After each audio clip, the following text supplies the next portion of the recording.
west, or to the east of the objective. They're going to be isolating the objective. You want a landing course to come ashore.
Combat vehicles, the ACVs that watch over the ship that have infantry in the back, those are making their way ashore time now. You can see them spread on a long line here. There's going to be two waves of them that come across the beach. What was the ship?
All the stuff from the aircraft, there's no ordnance leaving the aircraft. You can see the Navy SEALs making their way up.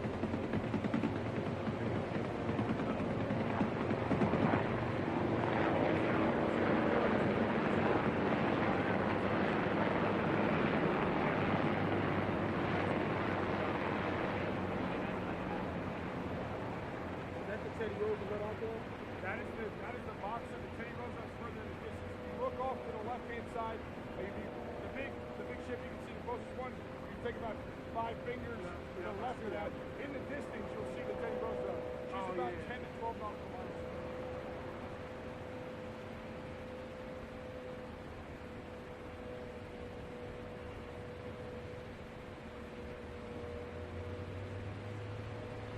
You said that's the boxer? That's the closest one is the boxer, the USS Boxer. That's right.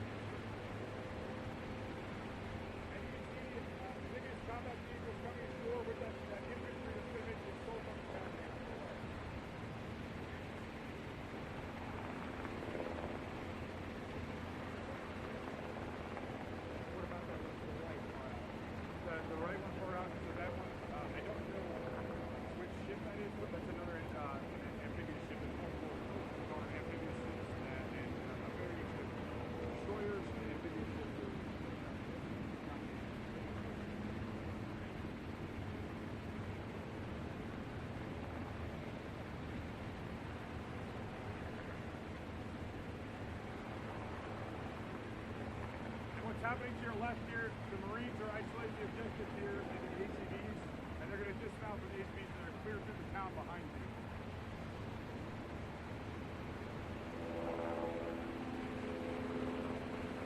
The ATVs are this combat vehicle and the ground coming down.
What you'll see to the left here is the combination of the Amphibious Strength, which is the Engineer aircraft, and then you have the MB-22 Osprey, the support aircraft. Those are landing infantry forces coming from the USS Boxer and Amphibious Strength. So this is an LZ to help support the landing.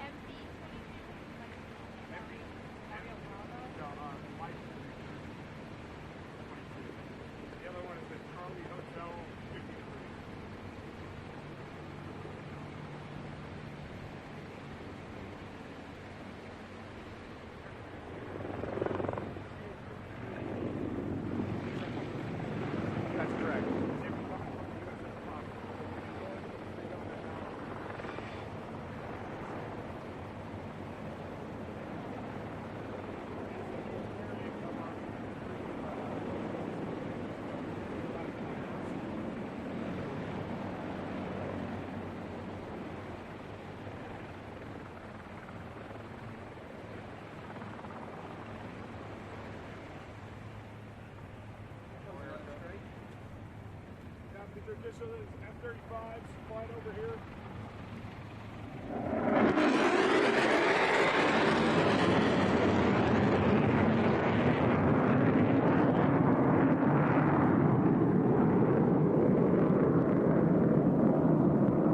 Now there's a couple of variants of the F-35.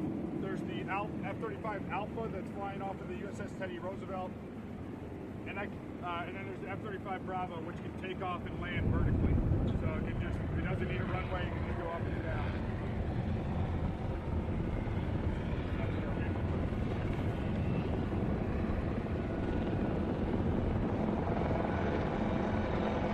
And what's happening behind you here is the infantry starting to clear from the town. So the Marines make their way from the British combat vehicles.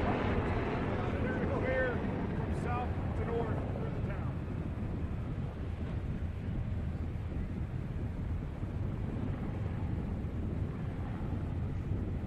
They go through systematically clearing each building, isolating it, clearing it, and moving systematically through it.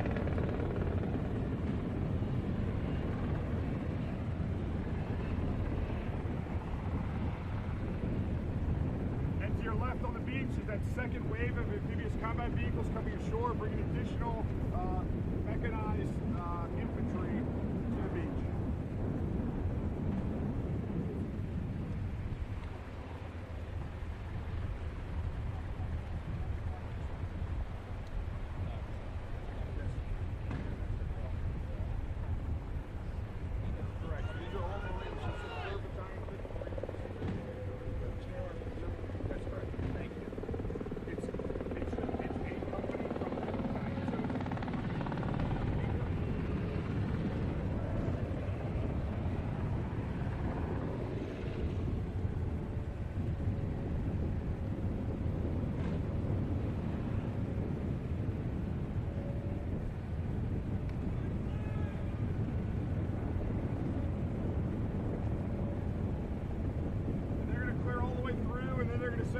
on the far Hey, side. can we get their camera guy blocking us right here in front of Vance? Can we get him down? Copy, Lieutenant.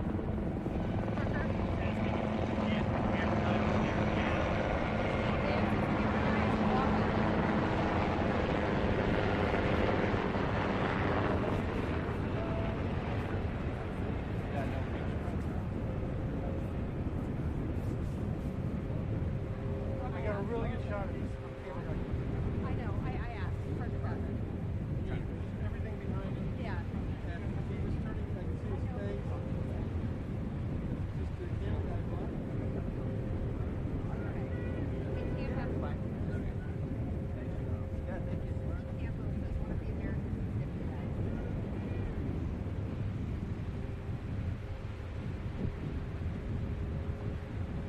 So you see those additional Amphibious combat vehicles making their way up with the additional combat tower.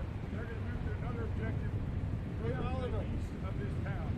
So it's simulating to take one objective and they're moving on. Can you to get the that next. guy to move a little bit?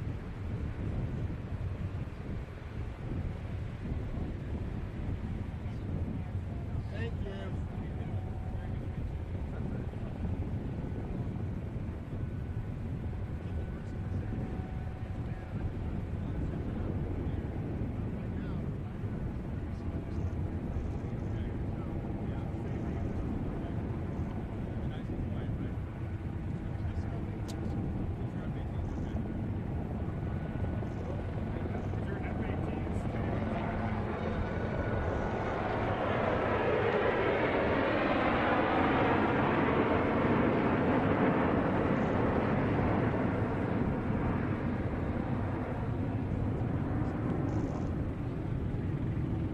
are F-18s. They're F-18s, correct.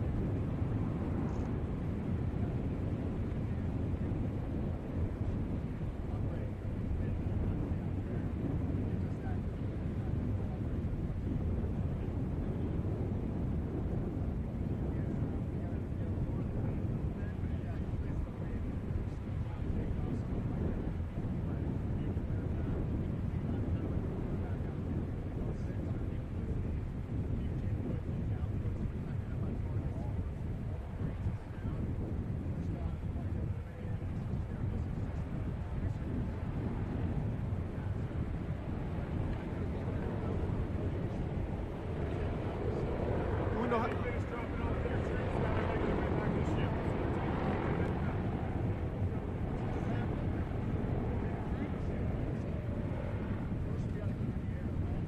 Same thing with the FB-22 Ospreys, they got finished offloading their troops, they're now making their way back to the ship.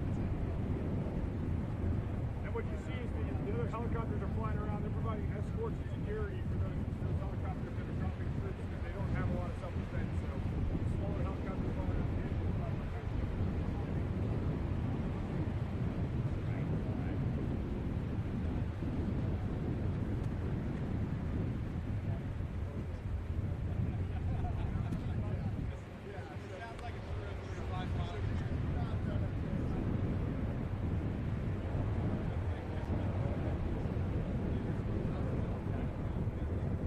And this is the F-35. Again,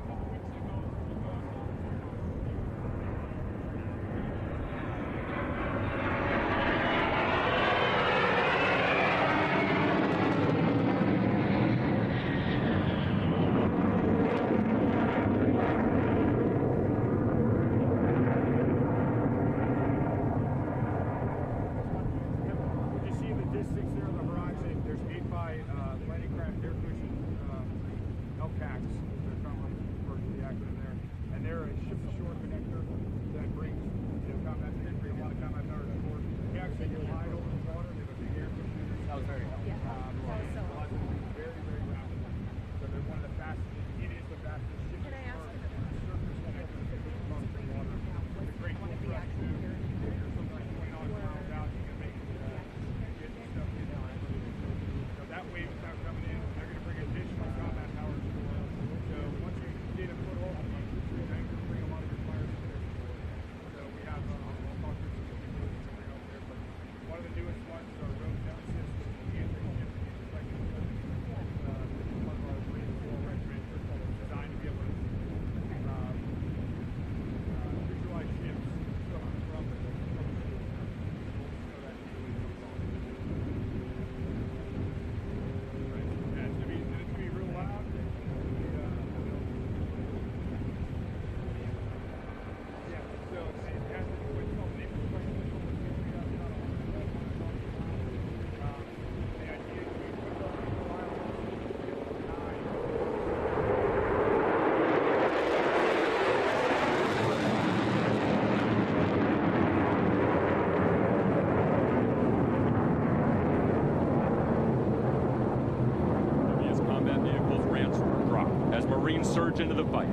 Overhead, UH-1 Yankee Venoms and AH-1 Zulu Vipers rake enemy positions with rockets and cannon fire, while FA-18 Hornets scream down and deliver precision strikes.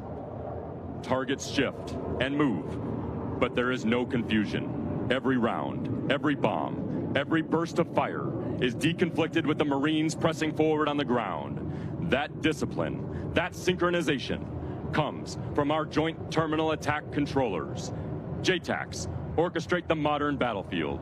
With a radio and a tablet, they control ordnance from joint aircraft in close proximity to maneuvering forces, linking air, land, and sea fires into one decisive punch.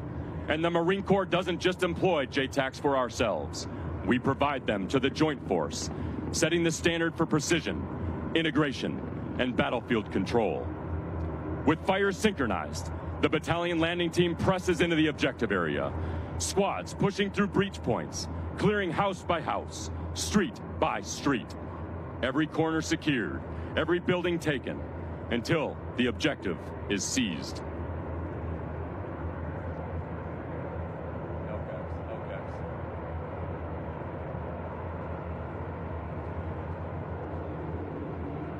Over the horizon, the sea roars, riding cushions of air. Navy landing craft air cushions, LCACs, burst into view. These massive hovercrafts, capable of carrying 60 tons and reaching speeds of 50 knots, carry the fight to the shore, bringing Marines, vehicles, and heavy firepower directly across the surf. From ship to ship, LCACs give the Navy and Marine Corps team unmatched speed, reach, and surprise, delivering combat power where the enemy least expects it.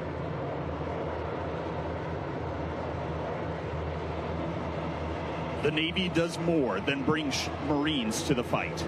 It sustains them. Ships offshore purify water, generate power, provide medical care, and deliver ammunition. Without safety,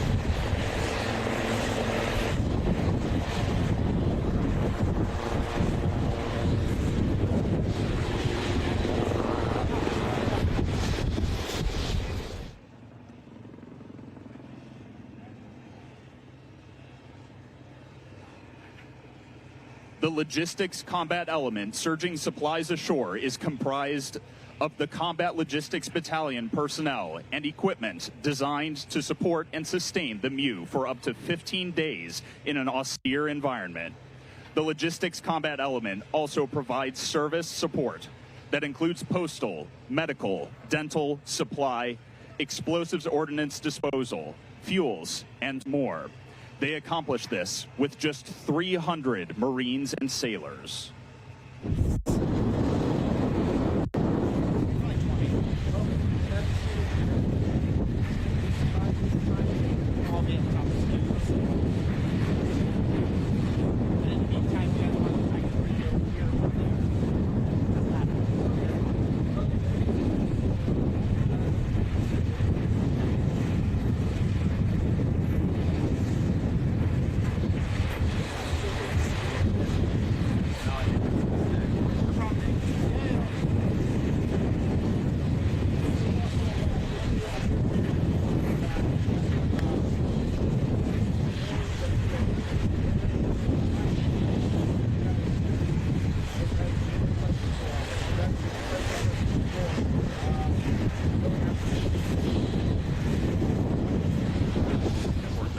Or dock landing ships that enable fleet and geographic combatant commanders options. This formation operates independently or in aggregate, and the sea-based Marines can be tailored for a wide range of missions conducted from ship to shore. The Amphibious Ready Group and Marine Expeditionary Unit is always present and always ready to project sustained combat power ashore exactly when and where the Joint Force needs it.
At 1,000 feet, fighters roar low, ready to unleash fire at a moment's notice. At 4,000 and 5,000 feet, strike and electronic attack aircraft circle like hawks, stacked for speed and dominance. Every jet you see was launched from the deck of the USS Theodore Roosevelt, a carrier strike group that carries the fight anywhere in the globe. From sea to sky to shore, this is the full might of carrier aviation. Loud, fast, unstoppable.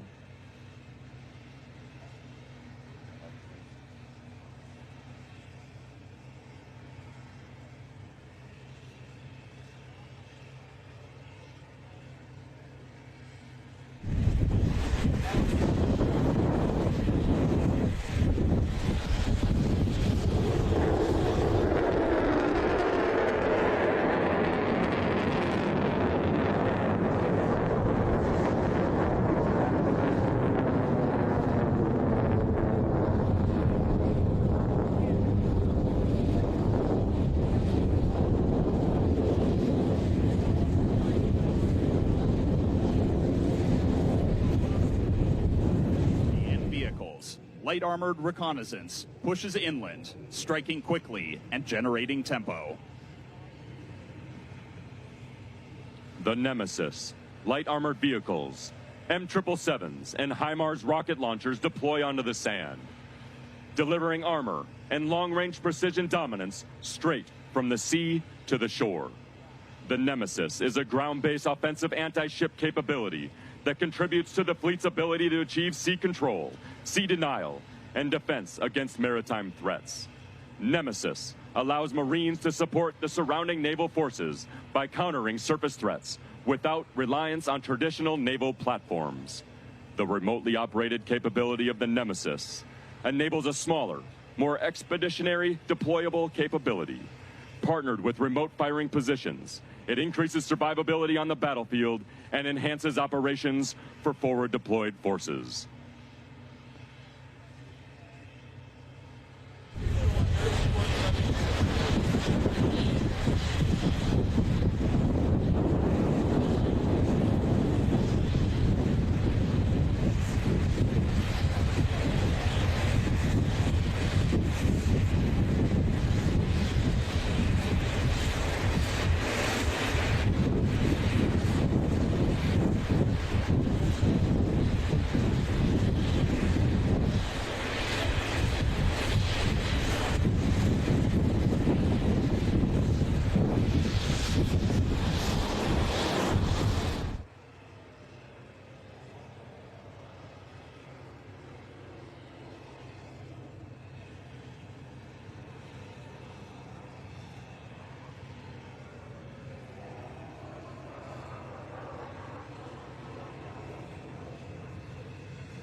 The M777 fires the 155mm M795 high explosive round with precision. Sustained at 2 rounds a minute, surging to 4 when demanded. Operated by a section chief and 9 cannoneers. Directed by the Fire Direction Center. Approved by the Fire Support Coordination Center. This is not only steel and power, it is calculation and courage, timing and trust. The quiet math that makes thunder purposeful.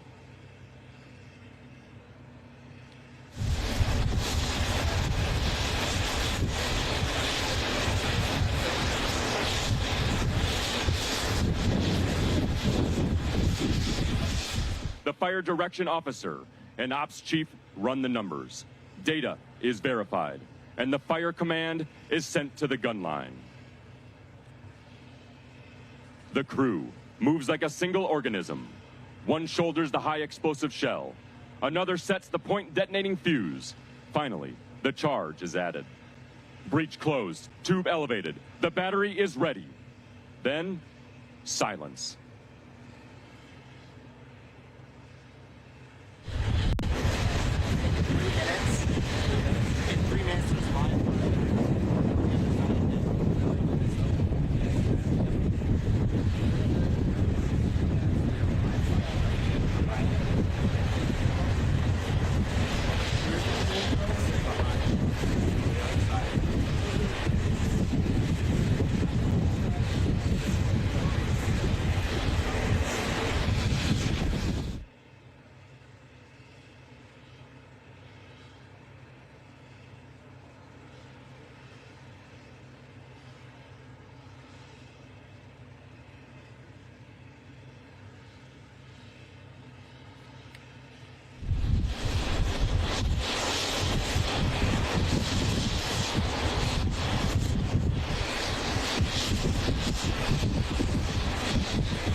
Thunder! The gun recoils, the earth shakes, and 155mm shell tears through the air. Speed, mass, steel rain, inbound.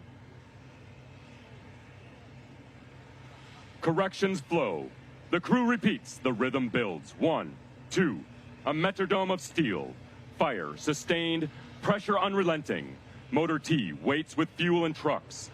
Comms log every shot. Battalion commander.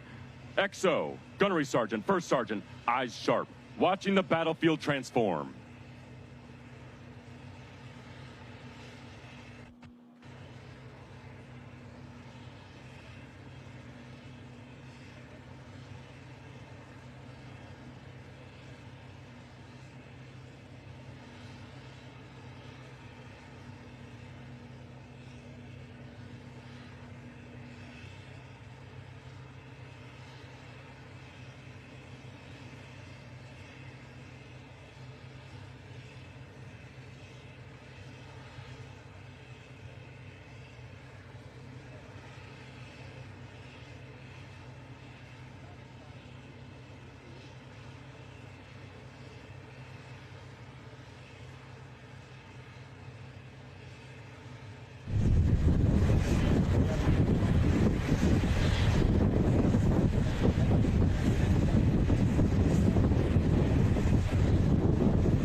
formidable force of naval power and precision.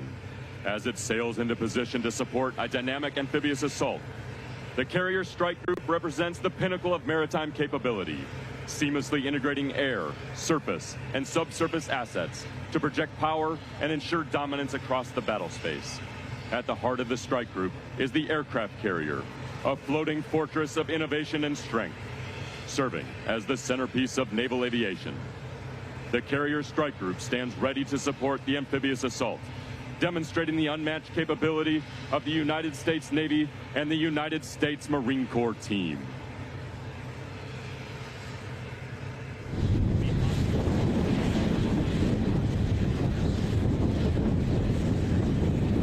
Cyber threats and protected by Marine cyber warfare operators.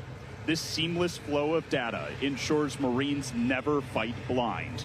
The Marine Corps of 2025 is connected, resilient, and decisive.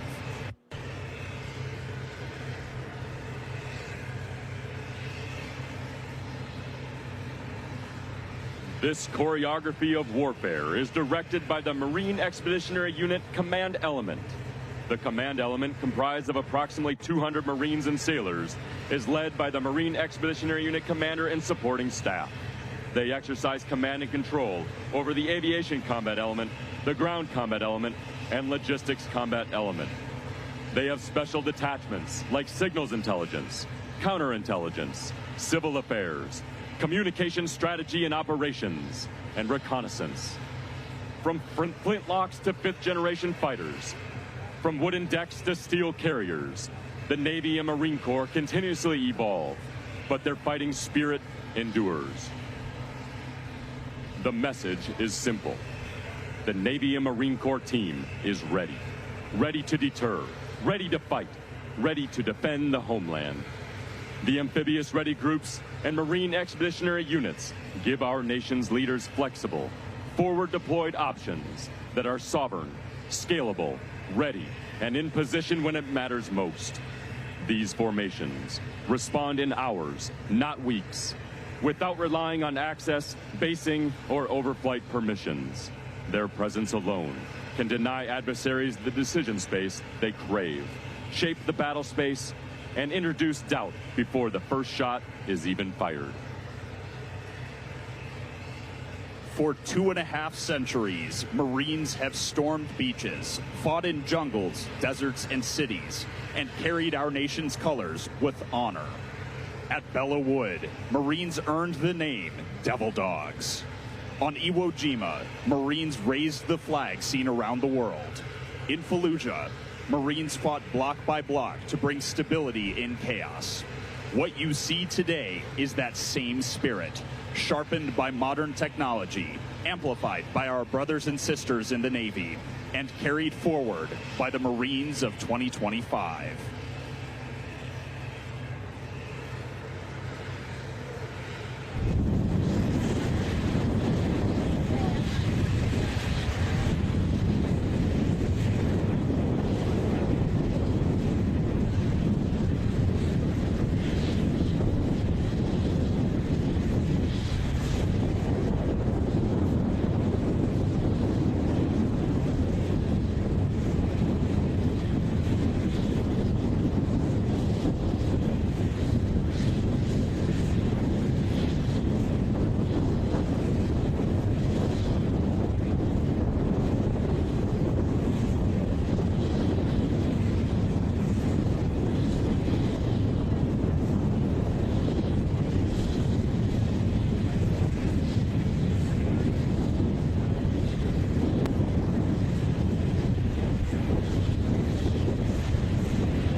Marines have answered the nation's call. Today, we honor that legacy. From distributed maritime operations to precision long-range fires, from amphibious assaults to cyber defense, the Navy and Marine Corps team is equipped to win. This is the raw strength of America. Ladies and gentlemen, this is our nation's 911 force.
Always forward, always faithful, always ready.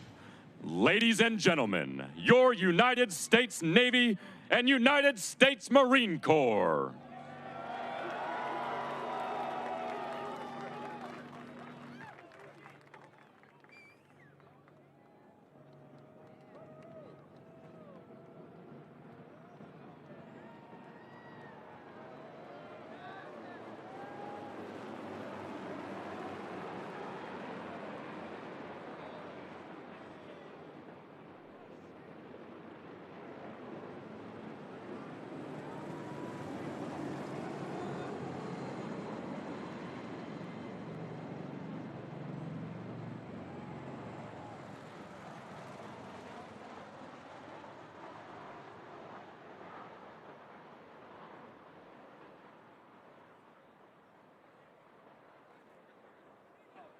Ladies and gentlemen, please welcome retired U.S. Marine Corps officer and fitness advocate, Kagan Dunlap.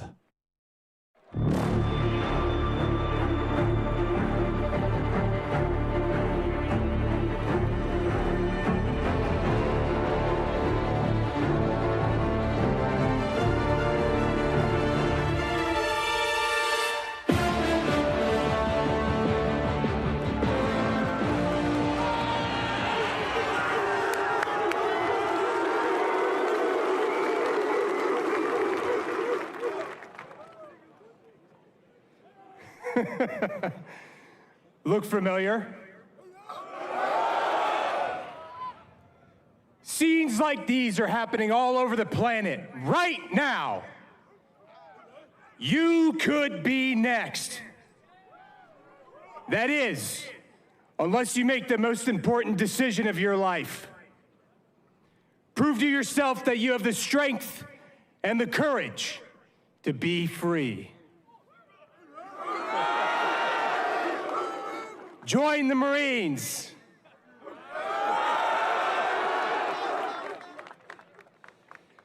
Oh, man. I was hoping that some of you would get that reference. I'm glad some of you did. So 250 years ago today, or not today, but this next coming month, this year, Captain Samuel Nicholas and his friend Robert Mullen started recruiting Marines in Tun Tavern in Philadelphia, Pennsylvania. Little did they know that the United States Marine Corps would become known as one of the greatest and most respected fighting forces that the world has ever known. The people they recruited weren't Superman. They didn't have superpowers. They weren't in a Marvel movie. They were farmers. They were blacksmiths, They were tailors and sailors. They were hunters and people that worked with their hands. These people stormed ships, they seized forts, and they stared down the world's greatest navy, which at the time was the British Navy. We didn't offer them riches, we didn't offer them glory, but we did offer them the opportunity to become part of something that was much greater than themselves. Today, when I look out at all of you, I see a bunch of people from all over the world, from all over the United States of America, from all over everywhere. Some people might be from California, there might be some people from Indiana, maybe some from Alaska, maybe some from Hawaii. Some of you may have grown up with lots of money, some of you might have grown up poor, some of you might have parents, some of you might not have parents. But guess what? All of us are here for a reason. We are a family. That's what brought us together. One of the greatest parts about this organization is that we don't care who you are, what you look like, where you're from, what your experience level is, but you are welcome here if you can earn it. And believe you me, you have to earn it. Just like what Sergeant Dakota Meyer said, it's not given. You have to work hard for it. And anything valuable that I've found in my life that I've earned was something I had to work very hard for. That's just been my personal experience. Now, like I said, when I look out on all of you, I see my brothers and my sisters. You are all family to me. And as far as I'm concerned, we bleed the same blood. We're from the same timeline. We're from the same DNA line as far as I'm concerned. And come hell or high water, we need to support each other. We have to. Because one day, we are going to go to war again. And when that happens, the only people you're going to be able to rely on is that Marine or sailor to your left and your right. And that's it. None of the other stuff going on in the world is going to matter at that point. It's going to be you and your friends to your left and your right. And believe me, if we go to war, it's not just going to be the infantry that's out there. It's going to be everyone. We're all going. So, one of the things you can do, since it is inevitable that this happens, make yourself better than you were yesterday, even if it's just going to the gym. Make yourself tougher, make yourself more resilient, make yourself smarter, study, read, look things up, be situationally aware about things that are happening in the world around you. Because believe it or not, that will affect you directly. Things that happen on the other side of the planet can impact where you deploy.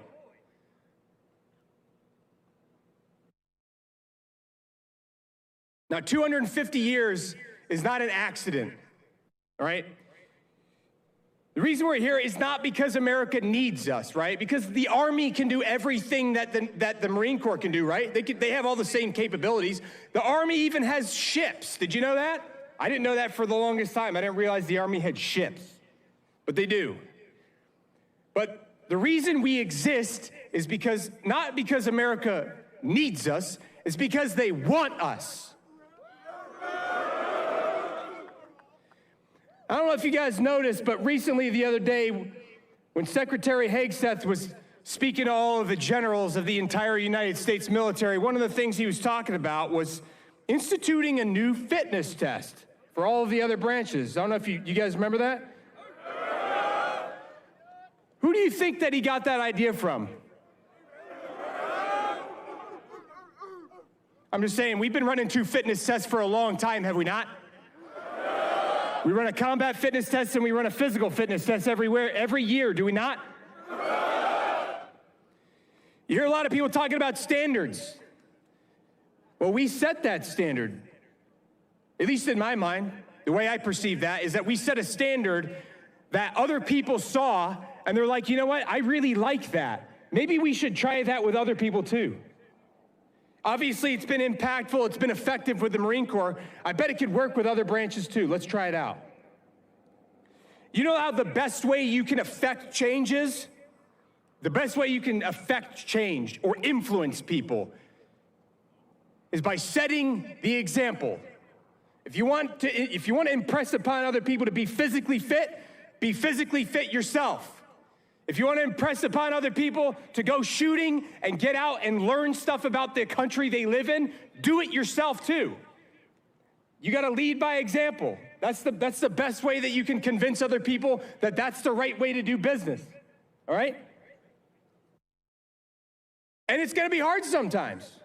Because some of the most rewarding things I've found in my life are not easy. They're hard. It takes a lot of work. It takes discipline. I wake up every morning at 4:30, not because I want to, but because I have things to do. I don't like waking up at 4:30. Every single day my alarm goes off and I'm like, it's like Groundhog Day. But I do it anyway because I know it's the right thing for me to do because I have things I need to do. I need to get up. I need to shave my face. I need to cook breakfast. I have work to do. You know? And I'll tell you right now, I know a lot of you are a lot younger than me because I joined pretty late. I was 27 when I first joined the Marine Corps. All right? And I may not be as young as I was then. I still take good care of myself. I work out on a very regular basis. That's like a non-negotiable for me. I don't know about you guys, but I want to make sure that I said this to all of you out there because you're in a different place in your life, right? If nobody told you today, Marines, I believe in each and every one of you. I want you to know that. Every single one of you out there.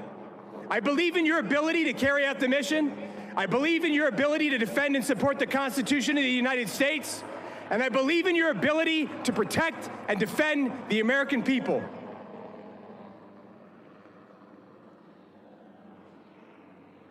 I'm not going to see any of you next month probably because it's November and I can't. Because I'm not going to be here in November, I want to wish you all a happy birthday and Semper Fidelis.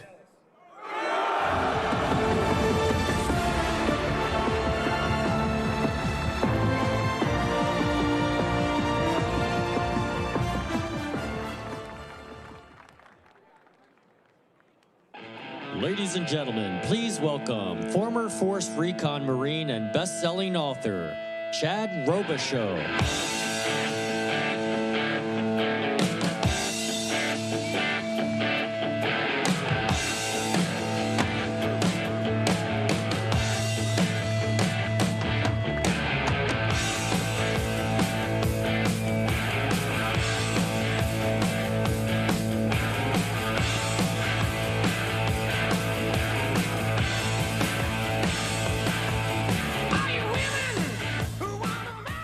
Marines. What an absolute honor to be here celebrating 250 years of Marine Corps badassery. And I don't know if you guys enjoyed that demo, but that was either the best recruiting content that the Marine Corps is going to have for many years, or the strongest message to our enemies to never test the capability and ferocity of the United States military. It's also an honor to be opening tonight for today for the Vice President of the United States of America, J.D. Vance. How cool is that? If you guys don't know, by the way, he is a United States Marine. Standing here among each of you is a very surreal feeling. I represent multiple generations of warriors in my family from World War I, World War II, Korea. My father was the first Marine in our family, serving as a rifleman in Vietnam. Myself and both of my sons, also Marines. One of which also served in Afghanistan. But I have to be honest, while I've had the opportunity over the years to serve and speak to thousands of Marines through my work at Mighty Oaks Foundation, today I struggle with feeling worthy to stand up here and address you all. Not because I don't have anything to say, trust me, I have a lot to say, but because of the weight in knowing that so many have paid such a heavier price on the altar of freedom than myself. Marines, we stand on the shoulders of giants, of titans. And as I stand here on Delmore Beach, I feel very pressed to inform you that this wasn't always a place for special events. Delmore was once a place where Marine recon candidates, ropers as we call them, would come here and get crushed in that frigid surf over to our left. In the sands of this beach right here are the remnants of lots of sweat and blood, my own included. And I recall laying in that surf zone next to an always grinning Foster Harrington. Foster and I served together for 10 years. He was an incredible Force Reconnaissance Marine, leader, and friend who paid the ultimate price for freedom by giving his life in El Elmore Province, Iraq in 2004, when he exposed himself to enemy gunfire to direct a teammate to safety. I knew Foster well. He served in my wedding. He was there when my kids were born. And Foster deeply believed that being a Marine was to be someone special. He believed that being a Marine allowed you the opportunity to do something special, something more important to yourself, for your nation, and for those around the world who couldn't defend themselves. You all felt that same sacred feeling when the moment your drill instructor pressed that EGA into your palm of your hand when you finished your crucible. And I think back of Foster's life, his service, his sacrifice, and so many warriors like him who came before us, Marines in Belleau Woods and Iwo Jima, Incheon and Kaesong, Ramadi, Helmand Province, all those who rose to the occasion in every battle our nation has engaged in since 1775. Marines like Dakota Myers, who you heard earlier, and Kyle Carpenter. The list of our Titans goes on. And as I think about them and the selfless acts of courage they displayed on the battlefield, I can't help but ask myself, where in this day and age can we find such incredible warriors? Where can we find those with the desire, the grit, and willingness to lay everything down for the sake of others? The answer is right here. It's you. Because I truly believe that inside the heart of every Marine and Fleet Marine Force sailor is the same warrior spirit that led Foster Harrington outside of cover and concealment to lead a fellow Marine to safety. Now, I don't know what that does for you, but I can tell you what it did for me. In 2003, I had the opportunity to serve on a contract with the JSOC Task Force, and over the following years, I did 8 consecutive deployments to Afghanistan. It was the honor of my life to get to represent the reconnaissance community and the Marine Corps at what I believe to be our premier special operations unit in the world. And over my time there were some great successes that I'm very proud of, but there was also some hard losses. I lost a number of friends, some Americans and some Afghan teammates. We have many wartime allies that we served alongside with, especially in Afghanistan, like my brother Aziz, who I did all my deployments with, who's right here in this crowd, and I'm thankful for him, and our wartime allies that served alongside of us.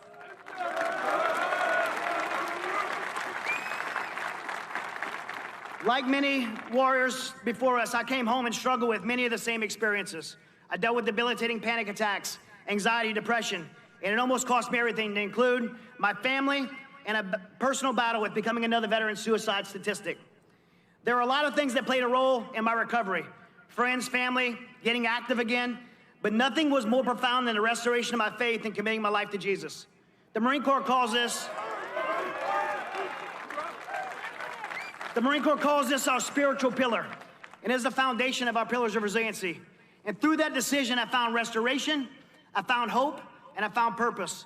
And when I came to a place of clarity, I looked back to Foster Harrington and others like him, and I thought about their lives, and I thought about their sacrifice, and I became both convicted and challenged to live my life to the absolute fullest, and live it with purpose, to not mourn their death, but embrace the life and freedoms that they died for.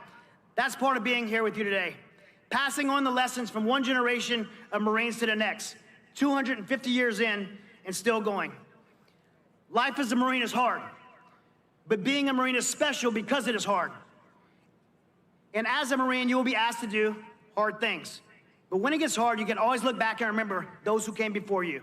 We have an incredible heritage of legends like Foster Harrington to learn from, those who challenge us to dig in when we're called to do the impossible, and respond with the words we read in Scripture from Isaiah 6:8. When asked, who shall I send and who will go for us? And I responded, here am I, send me. Marines and sailors, never in my lifetime, and I've been around this gun club for 30 years now, never in my lifetime have we been more supported by leadership from the top. You have a president and vice president who love you, believe in you, and I can tell you from being in D.C., behind the closed curtains, they're doing everything they can to support you. You have a Secretary of War, and by the way, I love that, Secretary of War. I don't know if everybody else feels the same way, but I don't like being on defense. I like being a war fighter. But we have a Secretary of War, Pete Hegseth, who I love, by the way, but based on his PT scores, I think he should have been a Marine. I don't know why he chose to be in the B team, but nonetheless, we love him. He's an incredible leader, and he is focused on our readiness, our lethality, and supporting you to do your jobs. We are blessed and equipped, and this is a time to celebrate. So happy 250 years of being part of the greatest fighting force the world has ever known, the United States Marine Corps. Semper Fidelis, God bless you. Hoorah.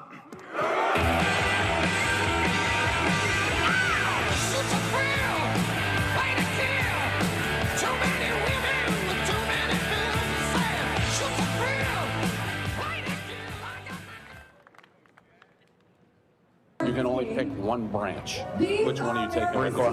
Marines, Marines, Marines, Marine, Marines, Marines, Marines, Marines, Marine, Marines, Marines, Marines, Marines, Marines, Marine Corps, Marines, Marine, Marines, and of course, Semper Fidelis. Yes, Semper Fi. Ladies and gentlemen, please welcome retired U.S. Navy SEAL commander and best-selling author, Jocko Willink.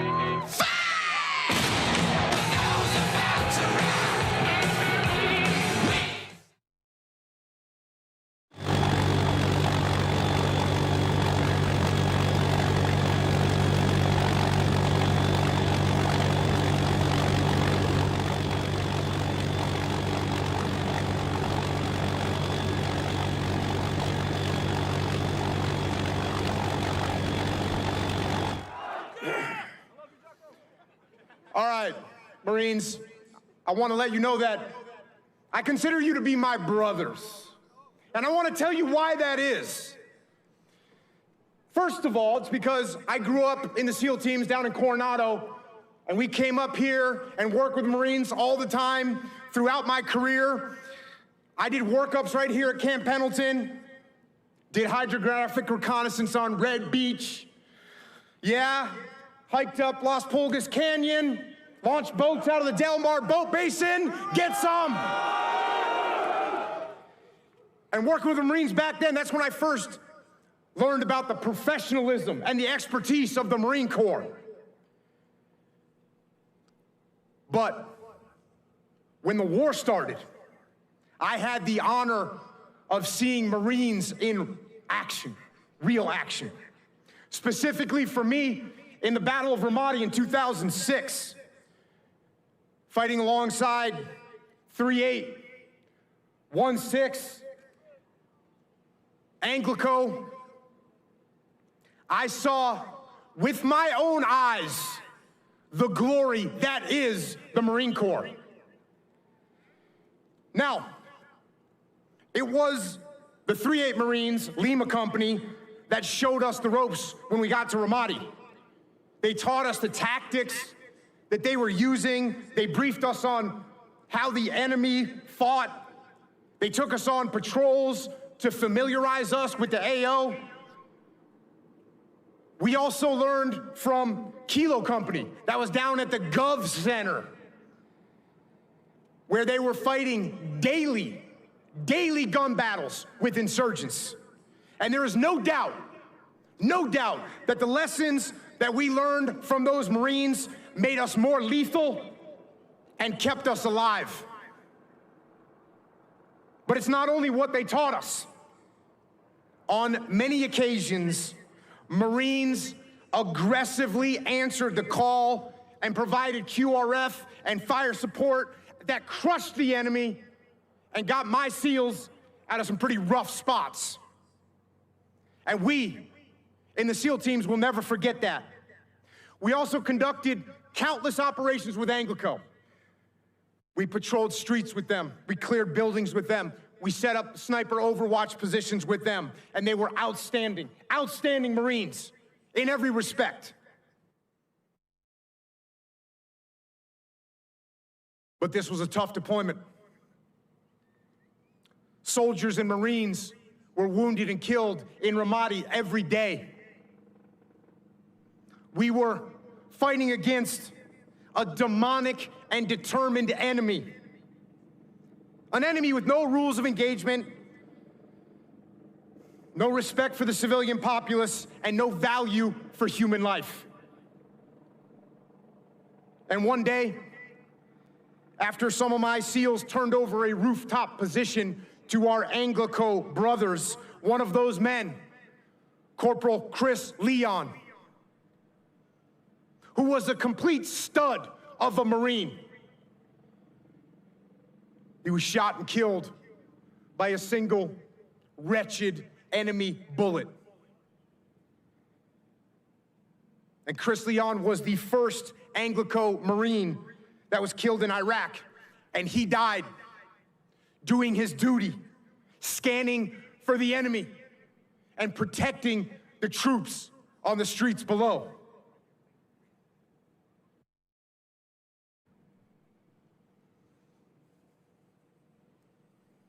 And a short while later, on August 2nd, 2006, Mark Lee became the first SEAL killed in Iraq when he was hit by enemy machine gun fire while assaulting a building in South Ramadi.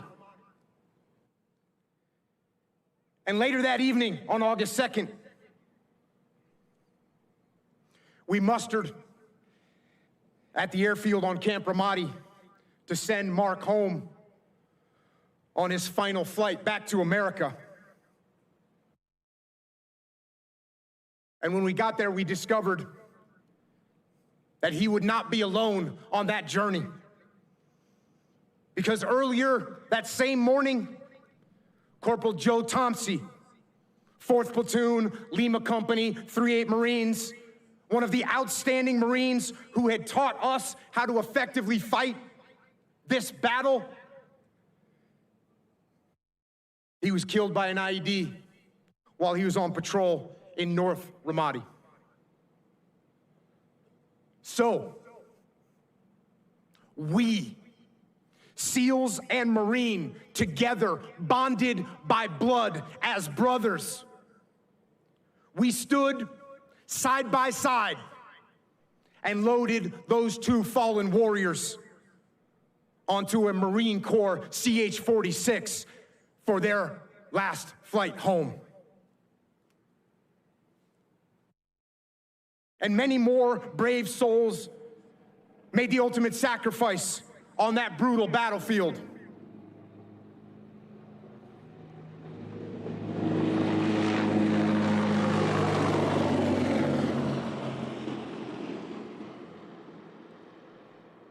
And we will never forget them. And that is one of the reasons why I consider Marines to be my brothers. But there is another reason. And the other reason is actual brotherhood. Because you see, Mark Lee, the first SEAL killed in Iraq, his brother, Chris Lee, he was a Marine. And Ryan Job, one of my other SEALs in Ramadi, who was shot in the face, was gravely wounded, and who later died of his wounds, his brother, Aaron Job, he was a Marine. And finally, Michael Mansour, another SEAL with us in Ramadi, who jumped on a grenade and sacrificed his life to save 3 of our other teammates, who was posthumously awarded the Medal of Honor.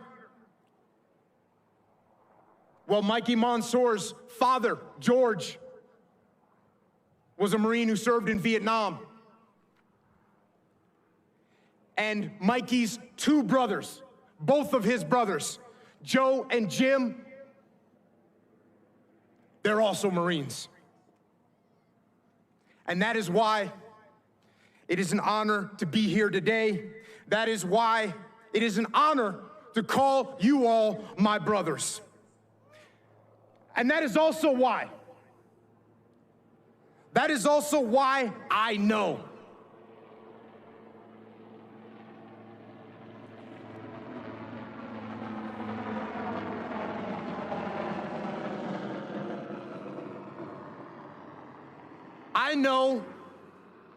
that despite all the people that fear the rise of evil in the world, despite all the people that are concerned about the future of freedom, and despite all the people that are concerned about the fate of our great nation, I can tell you this: I am not concerned at all. Because I know that no matter what happens, there are some men. There are a few good men and women called Marines. And I know that you will never back down. I know that you will never surrender. I know that you will uphold the ideals of this blessed country. And I know that with fire and steel and sweat and blood, you, every one of you, will uphold the heroic ideals of the United States Marine Corps. And that's what I got, Devil Dogs. Happy birthday, guns up, Semper Fi!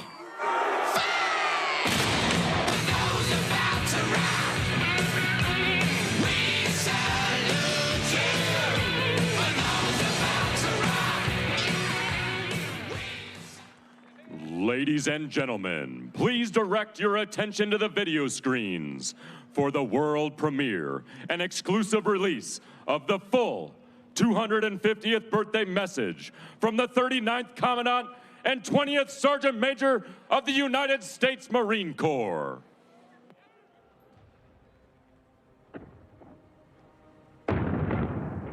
Since the birth of the Corps, we have answered the call. Through every battle, every climb, in every place.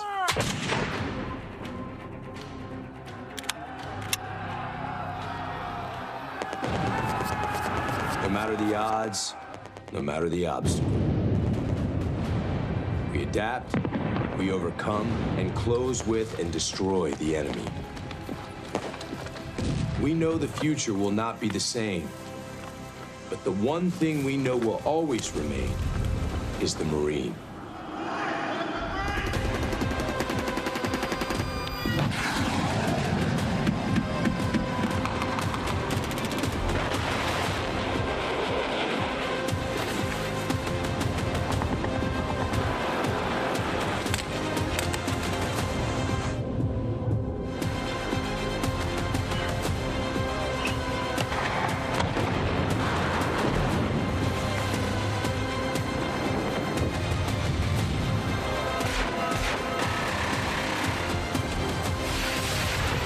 For 250 years, we have formed ranks and held the line. And we will for the next 250. Marine Corps is a far-flung organization.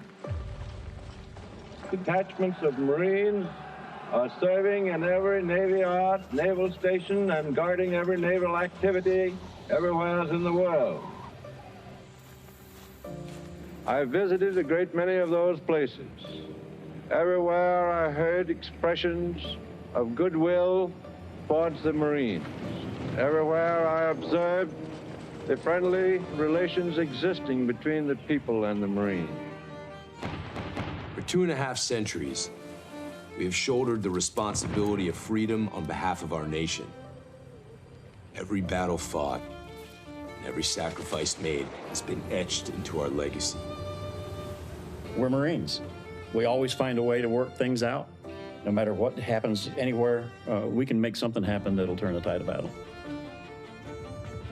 We are that adaptable to whatever the situation is. We trust our corporals with more responsibility, our lieutenants with more responsibility, our lieutenant colonels with more responsibility than any other branch of service, because we do more with less. There's no other branch that can do that. It's by far the greatest institution still in my mind on the face of the planet, because not everybody can be a Marine. You have to earn the Eagle, Globe, and Anchor. And I think that's what attracts the type of people that the Marine Corps has. Every Marine who has earned the Eagle, Globe, and Anchor bears a responsibility that stands the test of time to the Marines, past, present, and future. We don't join the Marine Corps. We are the Marine Corps. Core of our being is that we're convinced we're the best fighting force in the world, and the truth is, we are. I believe the immediate bond between Marines is so strong just because of the way we're trained. We have a very specific niche culture of, greatness, our heritage, our warrior ethos. I think all those things, separate us, and we find them in each other. You may have a reason why you join, but there's a reason why you stay. You stay because of everything you're learning about how to be a warrior, how to maintain those warrior ethics, so that when that bomb goes off, you're ready to do your part. As Marines, our warrior mindset is something that can never be defeated. For 250 years, the Marine Corps has been successful because that's the only option. Success is all we know. The character of war has and will continue to change. We have adapted, evolved, and innovated, but our warrior spirit remains consistent. The nature of war is taking something that somebody else has that you want, and it's never changed, probably never will change. The character of war, however, has changed a lot. World War II, we used ships, planes, bombs. All the way to today, we use, as you can tell by the news, we use ships, planes, bombs. We just have a lot better technology. I don't know that one battlefield's ever been the same for any generation. The types of war, the ways of war, all that is constantly going to be changing. What's going to decide our next and our future wars is not going to be the technology, it's not going to be money, it's going to be the level of the belief of our people, of what they believe in, and the standards that they hold themselves to. We are more lethal, more capable, and more ready than ever, while grounded in the traditions that made us who we are. We will not win the next fight on platforms alone. It is the Marine who will break the will of the enemy. As Marines, I believe the most powerful aspect of our training and such an important part of who we are, holding on to that history that came before us. The Marine Corps is lethal because of our willingness and our eagerness to take the fight to the enemy in any climb or place and win those battles, sometimes at any cost. Our history is not only a story of battles won, it is a story of people, of commitment, of family. An unbreakable bond that transcends ranks and lasts a lifetime. I think the only way to honor them is to live a life that's worthy of their sacrifices. And the only way that you can do that is by going out and being the best that you can be, by going out and by still upholding those standards as a Marine, by celebrating them, by telling their stories and giving the next generation some legacy to live up to. Cream rises to the top. And that's what we have in the Marine Corps today. The Marine Corps is the operational Marine Corps. But there's another aspect of the Marine Corps. It's the former Marines or former active duty who are out there in all walks of life. It's amazing when you think of it.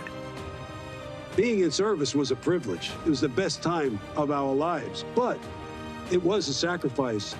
And your family is part of that sacrifice. And Marine wives or Marine spouses, they deserve a lot of credit as well. The kids being uprooted, moving, it's a sacrifice to serve our country.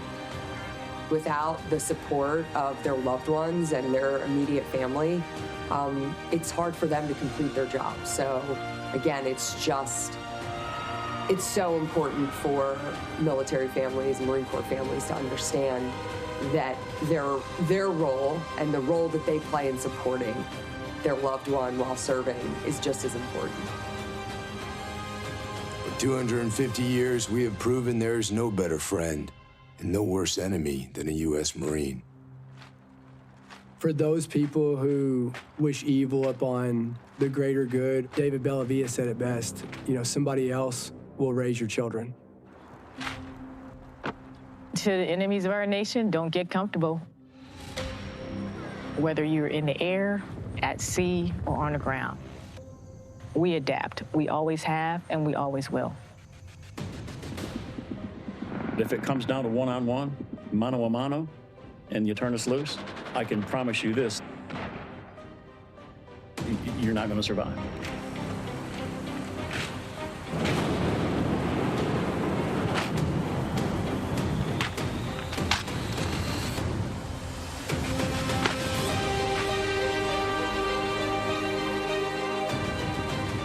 From our first amphibious landing at Nassau, to the black sands of Iwo Jima, to urban combat in Fallujah, our Corps has come a long way since Samuel Nichols first took command of 2 battalions at Tun Tavern. Though weapons, platforms, and technology continue to evolve, Our individual Marines' grit, discipline, resolve remain our decisive advantage.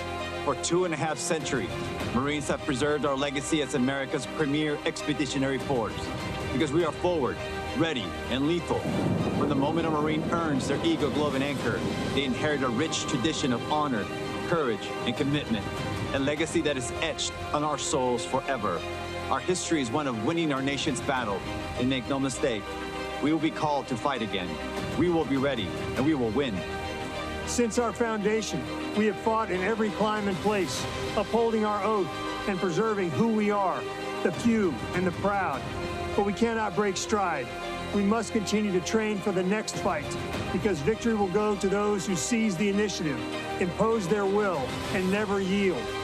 The pursuit of excellence in the profession of arms is our heritage, forged by an unbreakable fighting spirit. The memorial behind us stands as a testament to that fact. We stand on the shoulders of the giants that came before us. We must not fail them. The challenge is on all of us every day to uphold the standard that the title Marine demands. Happy 250th birthday, Marines. Semper Fidelis.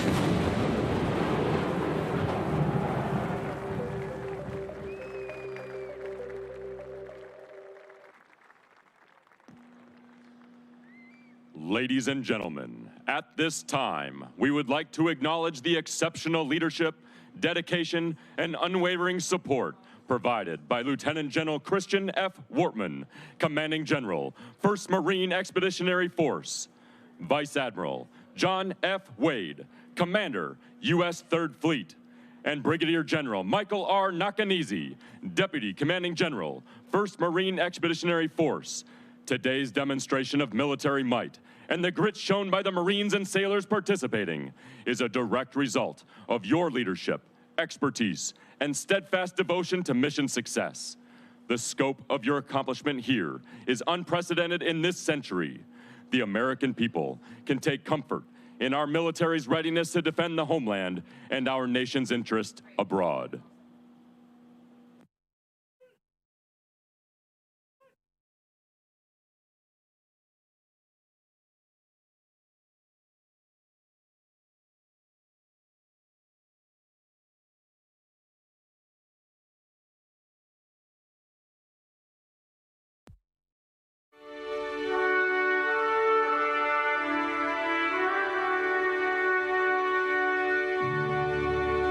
Ever since men and women have walked on the earth, they've dreamed of flying. They wondered what the birds could see that they could not. Even 500 years ago, artist and inventor Leonardo da Vinci dreamed of flight and made drawings of a flying machine.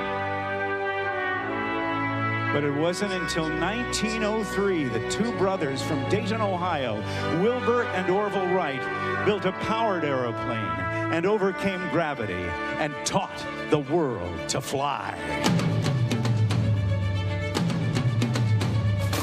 And that's what we're going to do today, Camp Pendleton. We are going to fly!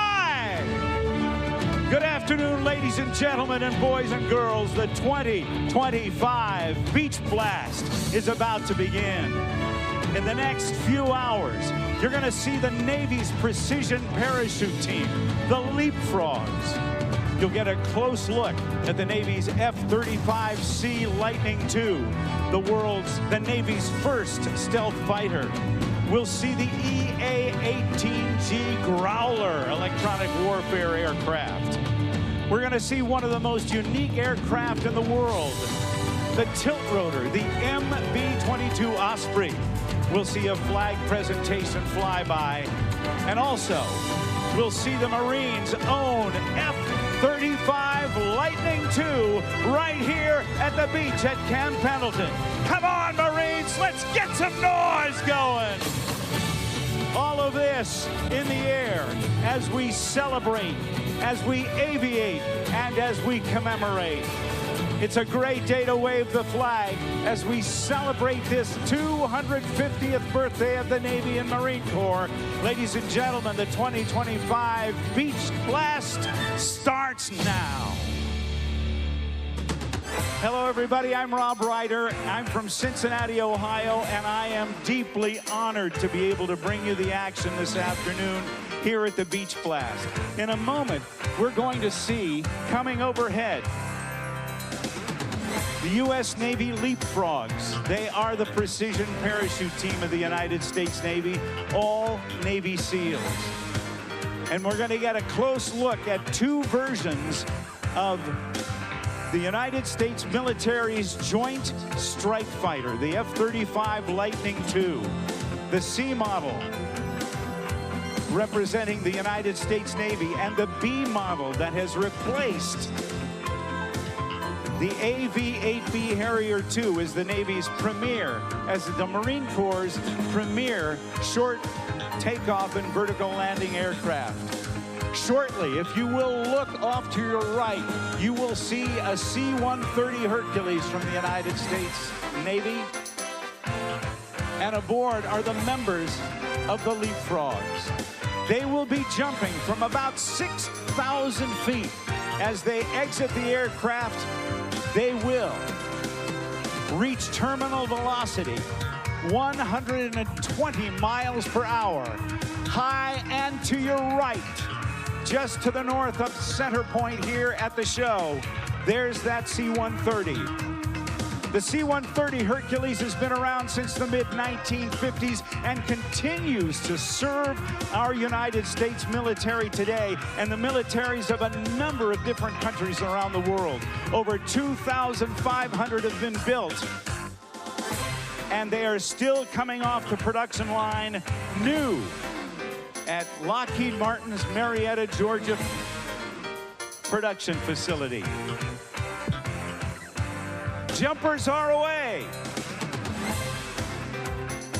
All of our jumpers originally learned the skill of military free fall as part of the extensive SEAL training pipeline prior to joining the operational SEAL team. SEAL team operators train extensively in tactical parachuting, providing the capability to penetrate denied or contested areas virtually undetected. Though today's demonstration takes place in broad daylight, these missions are typically conducted under the cover of darkness over both land and sea.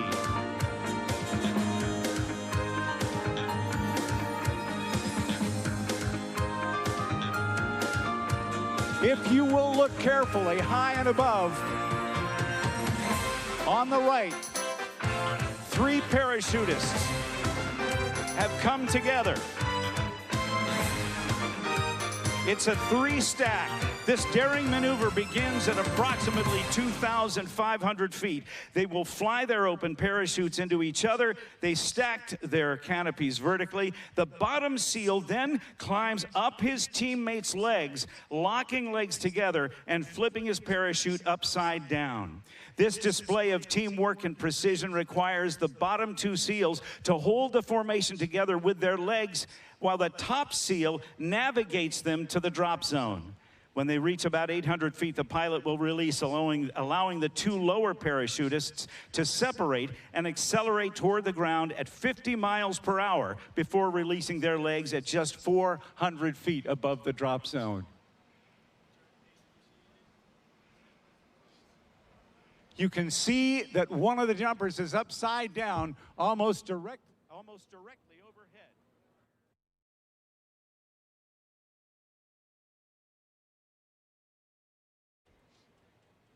Check 1, 2.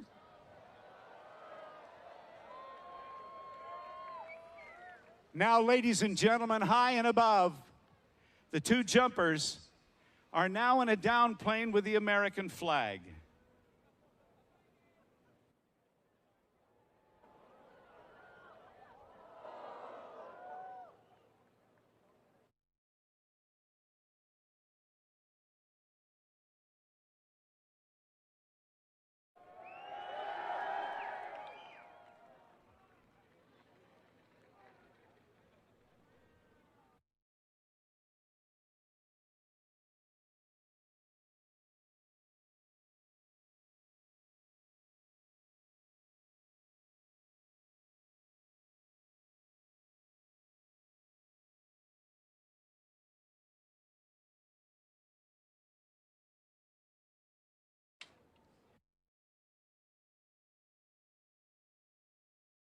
As the flag approaches the ground, we ask that you stand as the official presentation of the colors takes place, represented by members of the Marine Ceremonial Guard.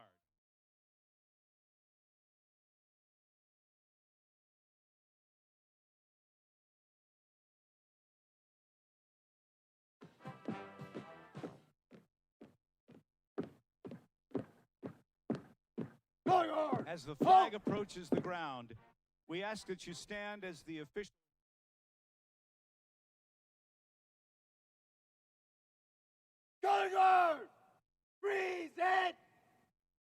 Ladies and gentlemen, please stand for the singing of our national anthem.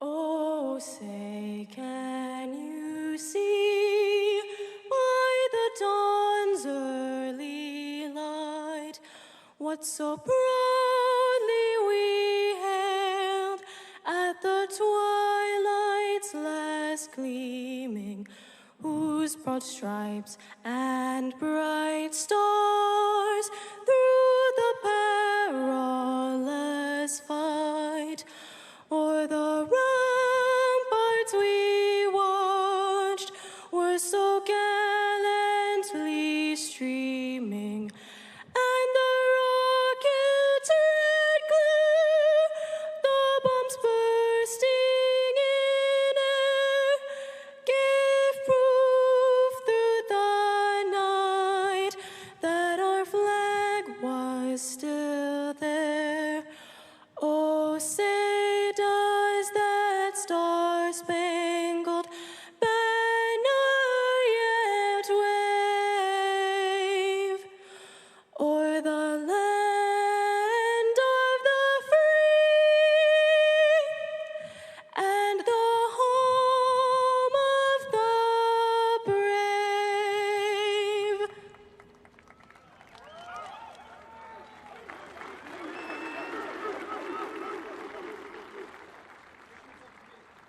Guard, guard! Carry! Guard! Ready! Good! Guard, guard! Right, turn! March! Forward! March!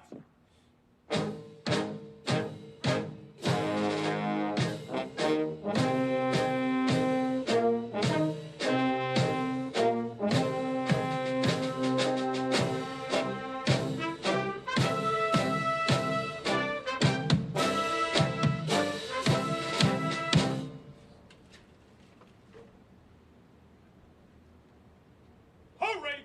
Press!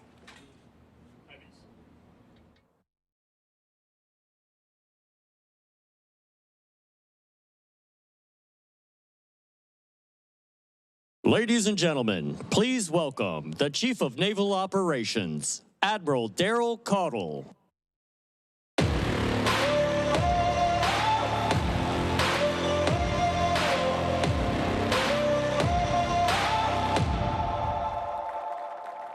I've got that lightning inside me, son of a god. I'm like a titan that's rising on just you watch. All right. Well, good afternoon, Camp Pendleton. It is an honor to be here with the warfighters who make Southern California the front line of building, training, and delivering our maritime combat power.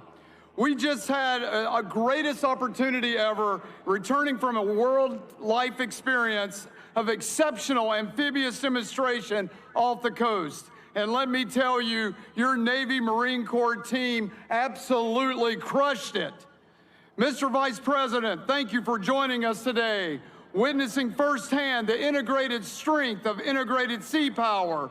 I'm sure this brought back some vivid memories of your time in uniform. It's great to welcome you back among your Marines. Secretary of War Hegseth, thank you for your steadfast support of our men and women in uniform and your focus on uncompromising standards.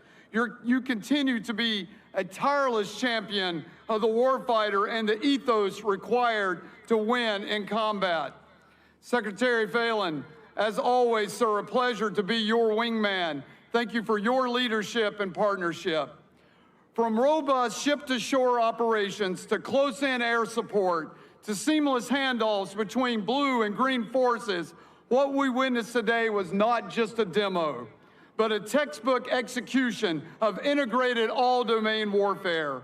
That kind of performance doesn't just happen. It's forged through discipline, training, and a unified commitment to mission success. No other maritime force on Earth can generate and project combat power with this level of speed, scale, and synchronization. Let's give a round of applause to the men and women who made this happen.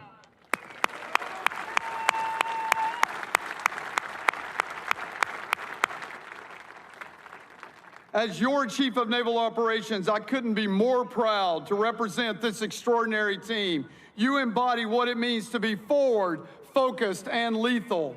Whether you're on the bridge, in the cockpit, in the whale deck, or on the beach, we're all part of a single integrated fight. For over 250 years, it's been this unity between sailors and Marines that has given our nation the decisive edge, from the shores of Tripoli to the waters off the Red Sea. And today, as then, we stand the watch together, delivering maritime dominance and extending America power from sea to shore.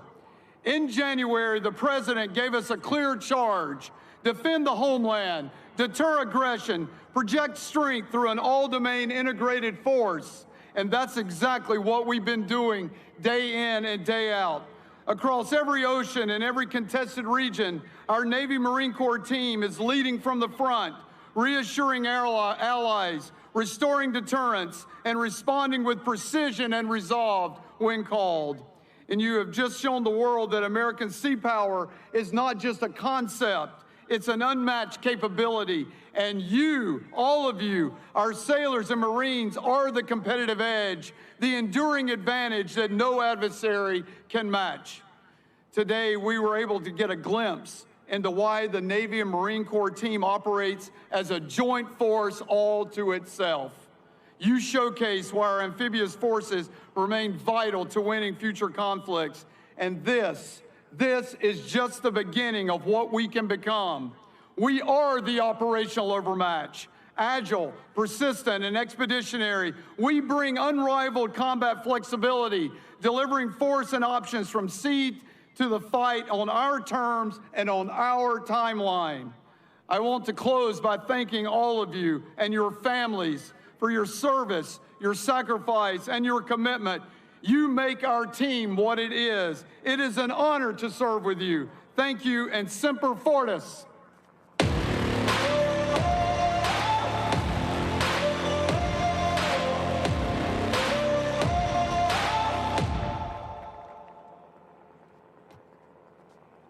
Ladies and gentlemen, please welcome Commandant of the U.S. Marine Corps, General Eric Smith. American soldier and American. Beside my brothers and my sisters, I will proudly take a stand. When liberty's in jeopardy, I will always do what's right. I'm out here on the front lines, sleep in peace tonight. American soldier. Hoorah, Marines! Get some! Hoorah! That never gets old, does it? That never gets old. Good afternoon, Marines, sailors, family, friends, Vice President Vance, Secretary of War Hegseth, Secretary of the Navy Phelan, my shipmate, the CNO, elected officials, distinguished guests, far too many to name. What a day. What a perfect amphibious day. And what a sight to behold. What I'm talking about is you. I'm not talking about the equipment, I'm not talking about the ships, I'm talking about you, the Marines, because that's who we are. That's what we're all about. We're about the individual Marine, because that's who wins battles. That's who wins wars. Before I begin, I want to thank those who made today's demonstration possible. especially the phenomenal team here at Marine Corps Base Camp Pendleton and the Marines and sailors of the 1st Marine Expeditionary Force and the 3rd Fleet. From the first aircraft overhead to the final wave on the beach, you showed what American amphibious strength looks like in action.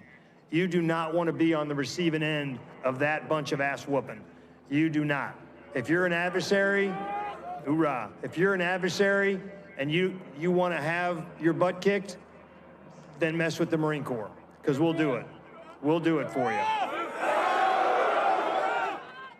I also want to thank our many distinguished guests and civic leaders for joining us in the celebration this afternoon. You know, if you go to Marine Corps Air Station Cherry Point, North Carolina, or if you go to Marine Corps Air Station New River, it says, "Pardon our noise, that's the sound of freedom." Well, pardon our noise today, that's the sound and look of freedom. That's what it takes to get you free. Thanks as well to our national leadership for standing alongside your Marine Corps as we mark this historic milestone, 250 years young. The first 250. The next 250 are going to be even tougher than the first 250, and there's going to be more fights ahead, but we'll overcome all obstacles because we're Marines. That's what we do. We don't know how to fail. Finally, thank you to our military families whose strength, patience, and sacrifice make everything we do possible. You serve this nation alongside your Marines and sailors, and your support is the foundation of our readiness. For 250 years, our Corps has fought and won our nation's battles. Again, we don't know how to lose. We're Marines. Founded even before our formal independence as a country, we were created as an expeditionary force in readiness, always faithful to the nation we serve. From muskets to missiles, wooden ships to amphibious combat vehicles, and signal flags to satellites, the tools of our trade have changed, but their purpose has not. We remain America's naval expeditionary force, ready to respond and ready to win. Today, we witness the power of the Navy and Marine Corps team through our premier force offering, the Amphibious Ready Group and Marine Expeditionary Unit, employing combined arms to deliver decisive effects and compel the enemy to do our will, to do what we want to have happen, not what they want to have happen.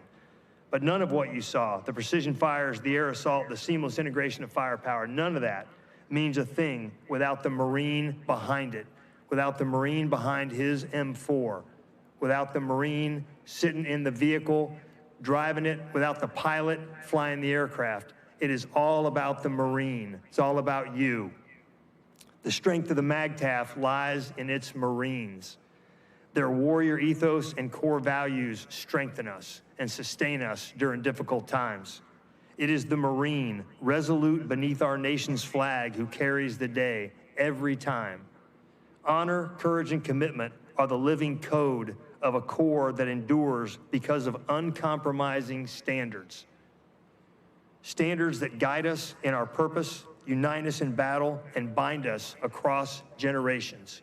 From Bellawood to Iwo Jima to Ramadi and Fallujah and Helmand Province, we're still the same.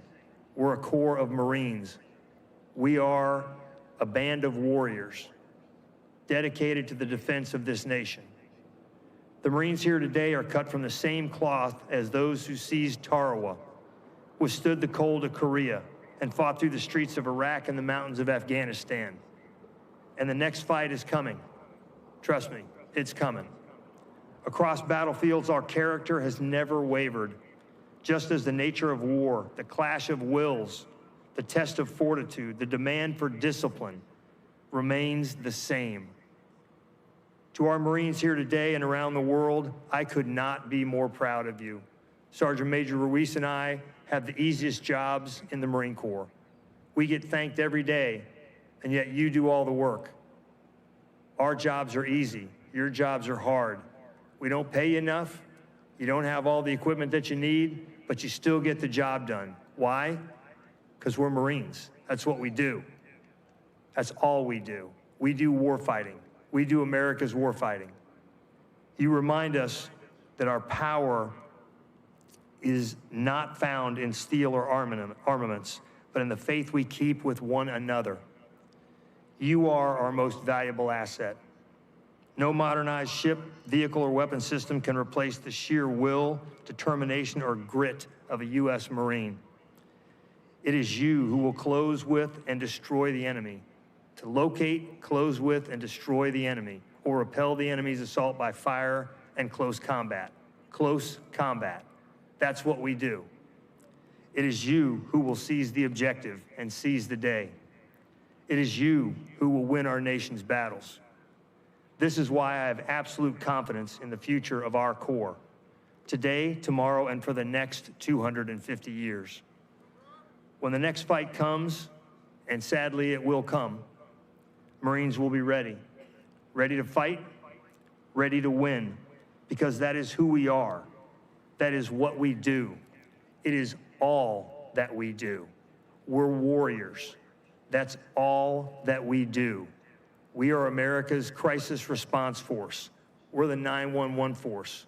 We're the people who go out the door at 0 dark 30 to get our mission done, to accomplish it on behalf of the American people, to stick a bayonet in the heart of our adversaries, just like we did at Belleau Wood, just like we did at Bladensburg and Chapultepec and Iwo Jima and Eniwetok and Kwajalein and Quezon and Ramadi and Fallujah.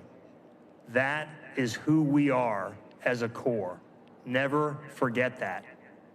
Never forget that it is up to you to pass on the Marine Corps to the next generation of Marines who are currently in high school or middle school or grade school or just being born. We owe it to them to pass on our heritage and our legacy, unvarnished, untarnished, and sharp as a razor. That's who we are. That's who we've always been. That's who we will always be. We are America's crisis response force. Don't ever forget that, Marines. Be proud of that Eagle Globe and Anchor that you wear tattooed onto your chest. You earned it. Only you can own it. Only a very few, are capable of earning the title Marine. I'm proud of each and every one of you.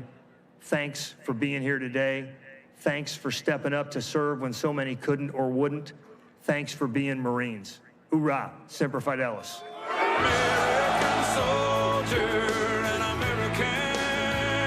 Beside my brothers and my sisters, I will proudly take a stand. When liberty's in jeopardy, I will always do what's right. Ladies and gentlemen, please welcome to the stage the United States Secretary of the Navy, John Phelan.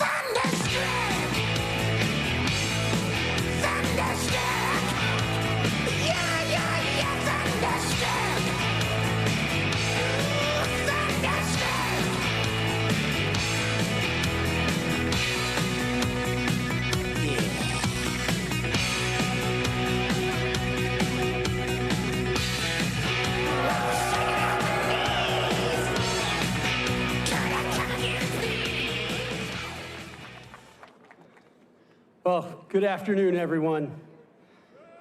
Good afternoon. This is an incredible sight. I can't think of anything better than being here with thousands of Marines, sailors, and their families here on Red Beach, celebrating 250 years of the United States Marine Corps, the world's premier expeditionary force. Add to that what we just witnessed, an awesome display of maritime power. It really doesn't get any better. Thank you and well done to every single Marine, sailor, civilian, and partner who made this amphibious demonstration possible. Let's give them a hand.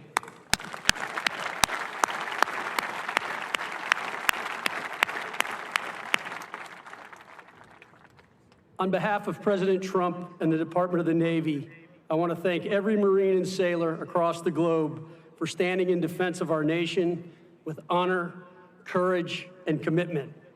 You carry forward a legacy that began in Tun Tavern in 1775, when a few tough men decided this nation needed a corps of warriors who would always be the first to fight.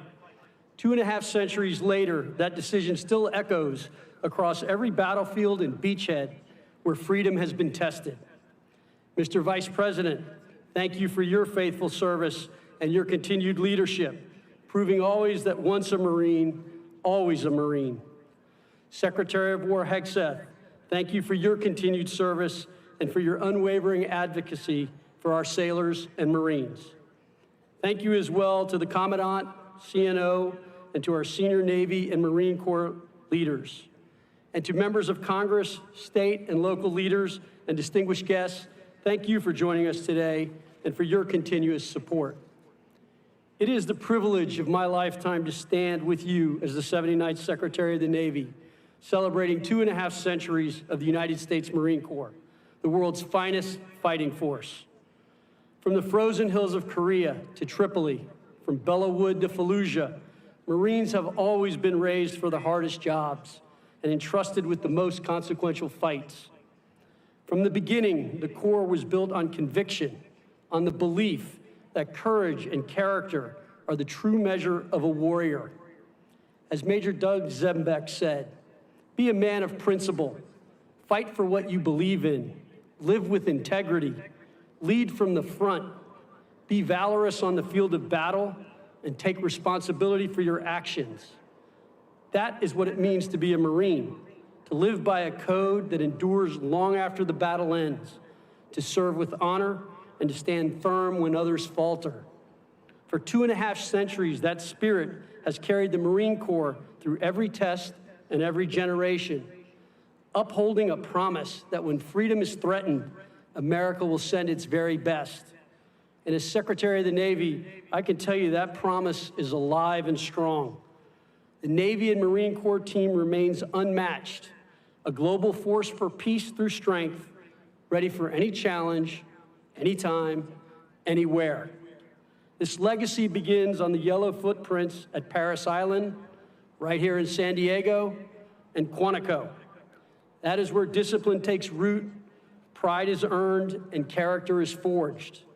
Those qualities are why when the nation calls, Marines answer.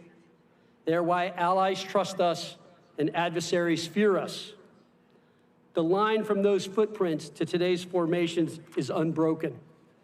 Marines carry the same courage forged at Guadalcanal, where the 1st Marine Division, hungry and exhausted, refused to quit and proved that grit and discipline win battles. When others said it could not be done, Marines said, watch us. Every generation of Marines has found new ways to fight and new tools to wield. Innovation is not a break from tradition, it is the continuation of it. The character of war is changing rapidly, but the character of Marines remains unshakable. The initiative, ingenuity, and grit that carried this force through every battle must drive innovation in every formation. The future belongs to those who adapt faster than the challenge before them. This is a challenge our Marine Corps and Navy team will win. Lieutenant General Victor Krulak once wrote, Americans believe when trouble comes to our country, there will be Marines, and that when Marines go to war, they invariably turn in performance that is dramatically successful. Not most of the time, but always. That trust was earned through action on every battlefield in every era by Marines who proved that excellence is not a slogan, but a standard. That conviction has carried Marines through 250 years of hardship and victory. And what we have seen here today proves it still burns bright. The Corps continues to deliver on its promise to the American people, standing as both the ideal and the standard to which the next generations of Americans can aspire. Because when it matters most, it is not technology or equipment that wins the day, but the dependability, decisiveness, and character of the Marine or sailor who wields it. One of our greatest weapons has always been and will always be the United States Marine. As we celebrate 250 years of the United States Marine Corps, we look forward as much as we look back. We honor not just the Marine Corps history, but its spirit, the unbreakable will that defines every Marine who has ever worn the eagle, globe, and anchor. The next chapter will be written by Marines, just like you who fight in new domains, face new challenges, encounter new threats. To every Marine here today, thank you for carrying a legacy 250 years strong. You are the embodiment of Semper Fidelis, always faithful to one another, to the Corps, and to the nation we serve. And behind every Marine is a family, a spouse, a parent, a child who stands the watch with you.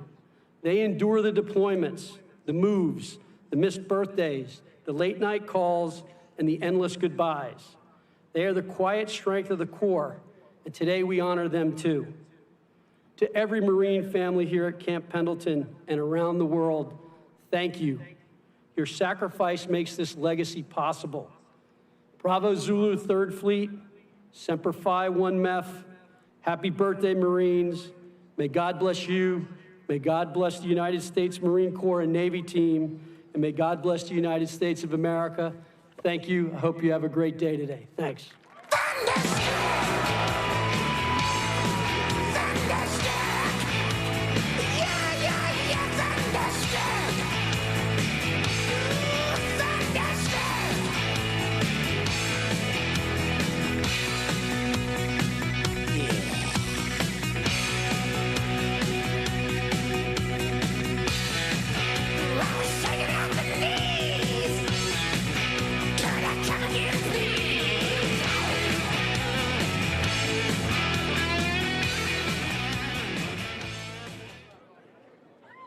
Ladies and gentlemen, please welcome to the stage the United States Secretary of War, Pete Hegseth.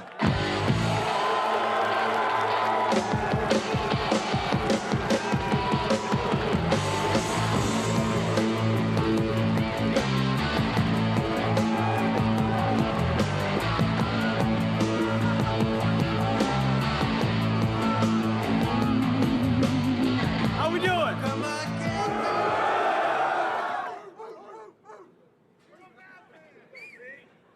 Hoorah, Marines! Man, that is beautiful. Let me just say, this might be one of the most beautiful sights I think I've ever seen. In fact, I'm not supposed to say this, I'm really not, but I think you guys might be my favorite. Don't tell anybody. Marines, it's great to see you. It's an honor to be here. Chief, Commandant, Secretary of the Navy, thank you. It's an honor to be at Camp Pendleton.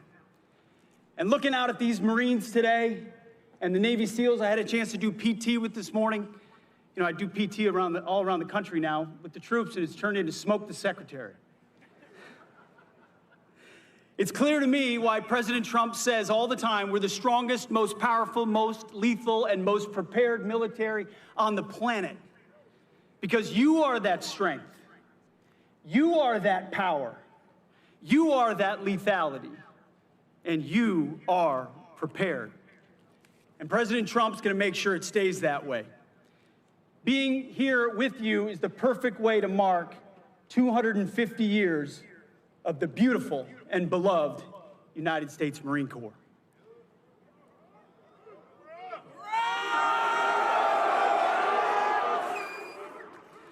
President Trump has made our mission clear. We needed clarity, and he provided it. America first. Peace through strength and common sense at every turn. We are the War Department, and you are warriors. The Marine Corps embodies the warrior ethos. You see, when other parts of the department wavered in years past, not anymore, in years past, the Marine Corps stood strong. When other parts of the department wanted to go woke, the Marine Corps stood strong. When other parts of the department wanted to lower standards, the Marine Corps stood strong. You, ladies and gentlemen, are the backbone of the United States military. You always have been, and that's why we're proud to honor you today. 250 years ago, Major Samuel Nichols formed the Continental Marines. The next year, the Marines won the Battle of Nassau, capturing 2 forts from the Brits. Since that day, the very mention of the Marine Corps stirred panic in the hearts of our enemies. From the halls of Montezuma to the shores of Tripoli, Marines have been the tip of the spear of our armed forces and the vanguard of the fight for freedom. just as they are right now in the Caribbean. Let's hope the wrong people don't FAFO around there. In the most critical battles our nation has ever faced, it is often Marines, forged by unique traditions and tough as nails training, who land first. And they volunteer to put themselves in harm's way. Thanks to the blood and sweat of men who came before you, every American knows the truth of the phrase. It's not just a phrase, it's a way of life for all of you. Semper Fidelis, always faithful. You see, because I look out at this crowd, I see a lot of different types of faces. The truth is, your diversity is not your strength. It never has been. Your strength is in your unity of purpose. It's in your shared mission. It's in your oath to the Constitution. It's the bond that turns individuals into single-minded fighting units. You see, you are set apart. You're not civilians. You're devil dogs, leathernecks, United States Marines. Hoorah! You are set apart for a distinct purpose. You kill bad guys and break things for a living. You close with and destroy the enemy for a living. And as we mark the 250th birthday of the Marine Corps, take a moment and remember where you are in the great American story. Everybody likes to talk about 1776, and that was a pretty important date, but we're not here without 1775. When Americans were willing to stand up and pick up a rifle and say, we will live free. That spirit lives in all of you. That story includes heroes like Chesty Puller, Daniel Daly, and our own great Vice President and Marine, J.D. Vance. Take pride in that story and continue making yourselves worthy of that legacy. As the Commandant said so beautifully, standards, discipline, accountability, warfighting, lethality, they live in the Marine Corps. We get a chance to see our Commander-in-Chief fight for all of you every single day. I know because I see it. President Trump appreciates your dedication, your valor, your tenacity, the sacrifices you make and the sacrifices that all of your families make. We know no Marine serves alone. They serve alongside a family. Someone else who understands that is Vice President Vance, who is right there alongside President Trump, who he himself has made the same types of sacrifices that you have. Your Vice President enlisted after high school in the Marine Corps and served in Iraq. Your Vice President knows and shares the dedication of this force, and he represents you always in Washington. I have the honor of getting a chance to watch Vice President Vance day in and day out live the values of the Marine Corps, speak up and tell the truth, have courage, stand alongside President Trump. It's an incredible thing to watch. And as I tell every warrior I meet, our president and vice president, they have your back. And I promise you, so do I. Support from the top is all I ever wanted when I was a young infantry lieutenant in Iraq, or in Afghanistan, where my boss actually happened to be a Marine. He was tough, he was brave, and a little bit crazy. But I loved him for it. And I knew he would do anything for me. So on behalf of the Department of War, thank you. Congratulations on 250 years of success. And here's to 250 more. I can say to you, we've got 7 little kids in our stead. Not so little anymore, a couple teenagers. Man, I would be proud as a dad if I ever saw one of them put on the uniform of a United States Marine. You serve your country. You make us proud. We have your back. God bless you, God bless our Marines, and may God bless our great republic. Godspeed. Thank you.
Ladies and gentlemen, please welcome the Vice President of the United States of America, J.D. Vance.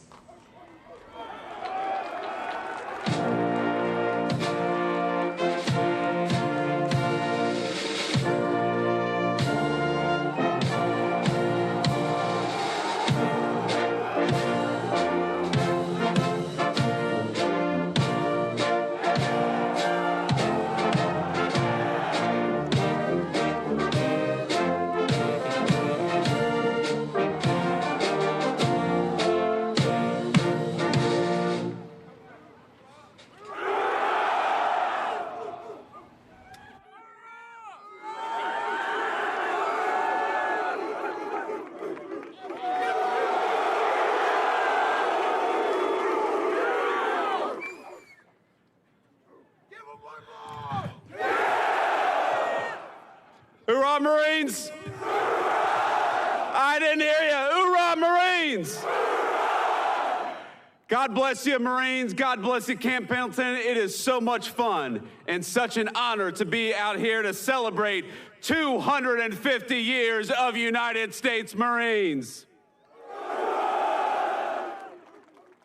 Now, I gotta say, first of all, thank you to so many of the fine people who are here today who make this incredible event happen and who every day make our military the finest fighting force anywhere in the world. First of all, our great Secretary of War, Pete Hegseth, who gave a hell of a speech, if I might say so. Pete, where are you at?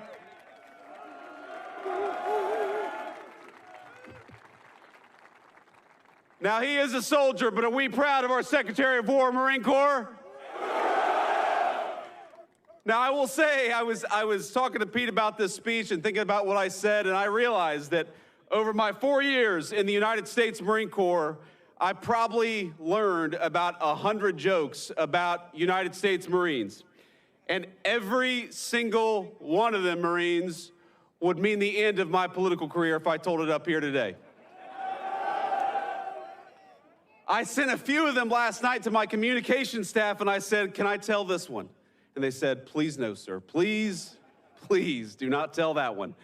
We're also happy to be joined by our great Secretary of the Navy, John Phelan. John, thank you so much for your leadership and service.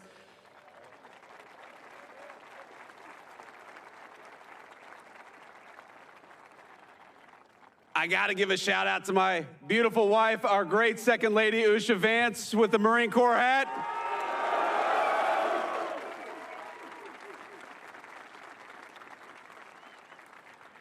You know, I've been asked many times, why did I want to run for and become Vice President of the United States? And there's a lot of answers, of course, to that question. I wanted to serve our wonderful Commander-in-Chief, President Donald J. Trump, and I know we're proud of him. And of course, I wanted to serve the American people and make their lives better, but really, deep down, I wanted the Commandant of the Marine Corps to have to salute a member of the E4 Mafia, and now he has to.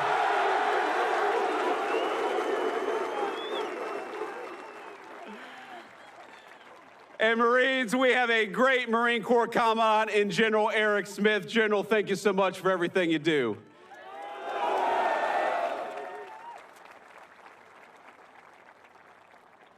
We got General Daniel Taylor. Where is General Daniel Taylor? Apparently he was sick today. We have got Admiral Gavin Duff here. Admiral, thank you for your service, sir.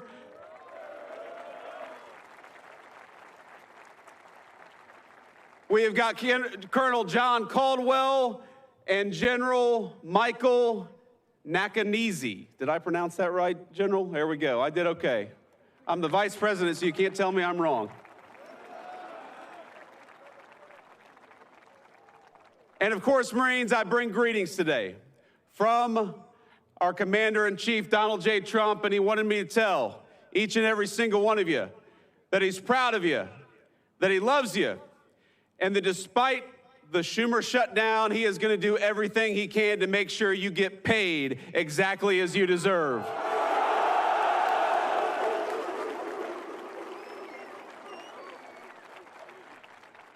Now, I know we're here to talk about the Marine Corps, but I got to get just a little political because congressional Democrats seem to want to keep the government shut down, even though it would mean that a lot of you would not get your paycheck. But as I told the president just a couple of days ago, I said, sir, we have got to figure out how to pay these Marines, both for their sake, but also, of course, because if we don't pay our enlisted Marines, every bar in Southern California is going to go out of business, and we don't want that.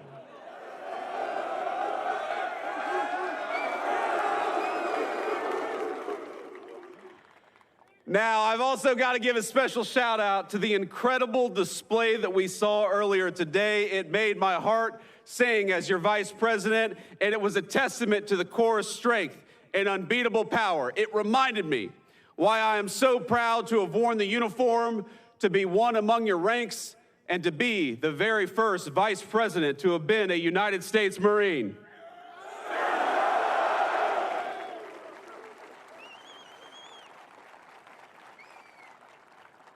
Now, for us East Coast Marines, Camp Pendleton has always had a special place in our imagination. We heard the stories of the back-breaking hikes you all had to do, the West Coast Marines had to do in Camp Pendleton. You know it? Us East Coast Marines, we had the sand fleas and you all had the hills. I don't know which was worse.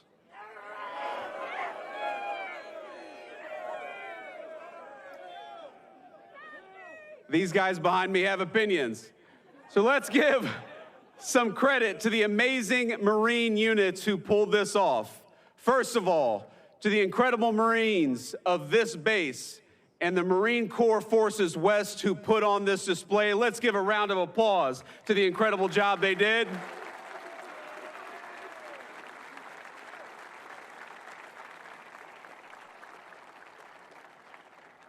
And I want to talk about some of those units because you all made me so proud. I know we must have some Marines from the 1st Marine Division. Where are you?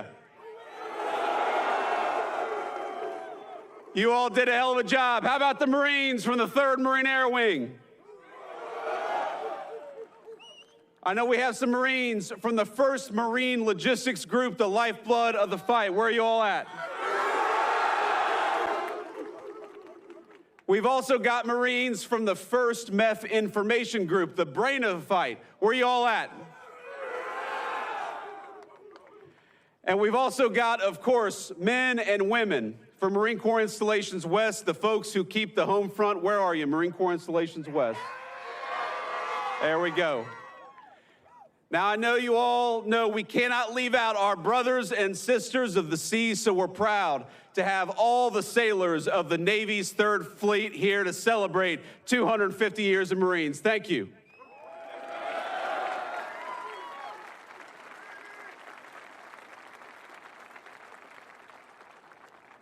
These sailors who go to war with us, they fight over the horizon. They stand shoulder to shoulder with Marines wherever the fight takes us.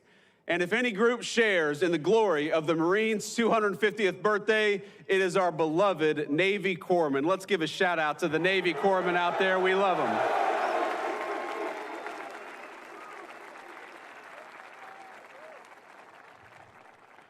And I know every Marine has had the story of walking into a corpsman's office, barely alive, suffering the most severe illness you've suffered in your entire life, and they'll say, just go home, hydrate, and take 2 Motrin, and it'll work out just fine. So thank you to the corpsmen for taking care of us, but also toughening us up.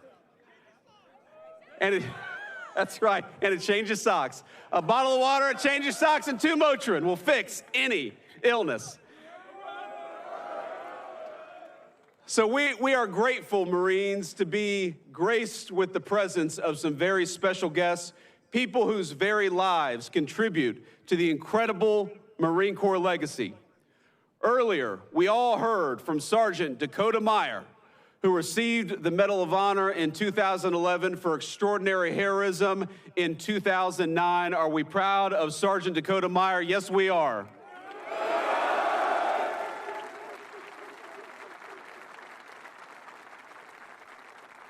And despite the constant rain of enemy fire, then Corporal Meyer made multiple runs across an ambush zone that day, saving the lives of 36 American and Afghan troops. Dakota Meyer, we love you. We're proud of you. You're the very best of the Marine Corps and the very best of this country.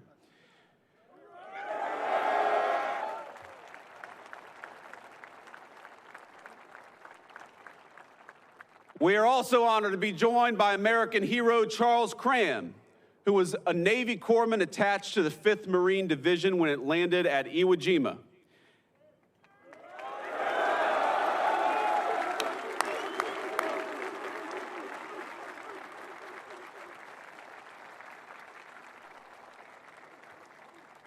Now, as part of that force, this American hero watched the Stars and Stripes raised over Mount Suribachi before being wounded on the 7th day of battle while tending to a Marine. For his valor, he was awarded the Silver Star, the Bronze Star, and the Purple Heart. Sir, we love you. Thank you for your service.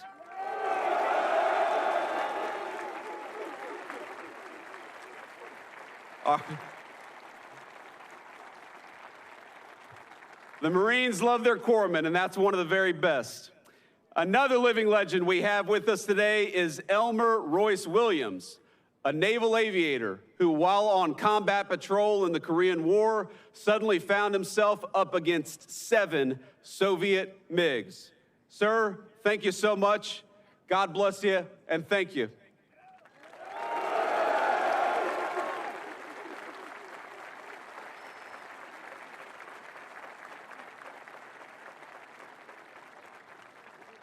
Now we're going to let the brave lieutenant take a seat, but I got to talk a little bit about him. I got to brag on him, because despite the odds, Lieutenant Williams took down 4 of them in a single 35-minute dogfight, the longest dogfight in naval history, a record, I believe, that still stands to this day. Hoorah.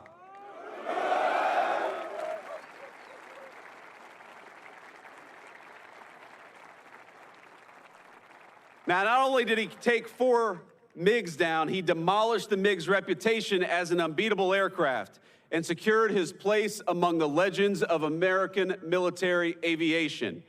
And if you notice, we just talked about a great Marine in ground combat, a great Marine in aviation combat, and a great Marine, or I should say a great Navy corpsman who helps out our Marines. In other words, Marines can kick ass in every theater of combat, and we do it every single day.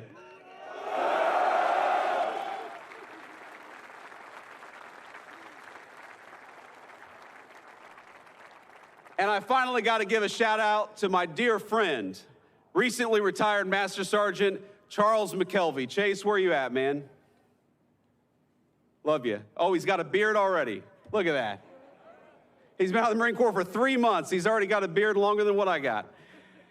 Now, Master Sergeant McKelvey and I served together at Cherry Point when we were both very young Marines, and we've been good friends ever since. I call him Chase.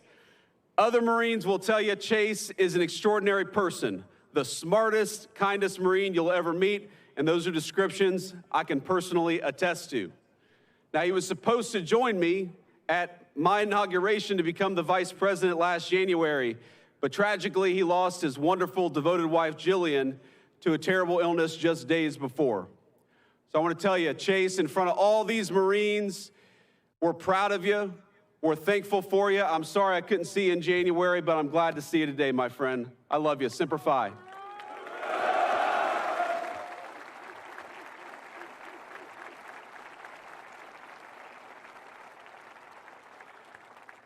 And finally, we are grateful to have all of you, whatever your rank, whatever your station in the Marine Corps, here at Camp Pendleton to commemorate this incredible 250th anniversary of our beloved Marine Corps.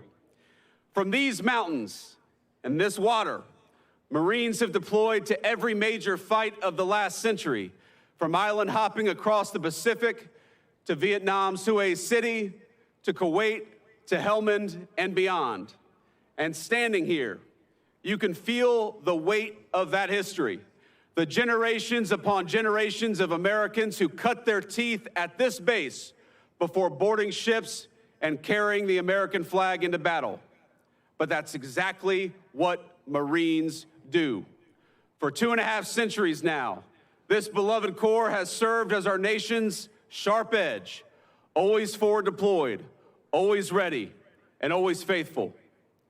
My service in the Marine Corps was a huge part of my life. I would not be here today. I would not be the Vice President of the United States. I would not be the man I am today were it not for those 4 years that I served in the Marine Corps.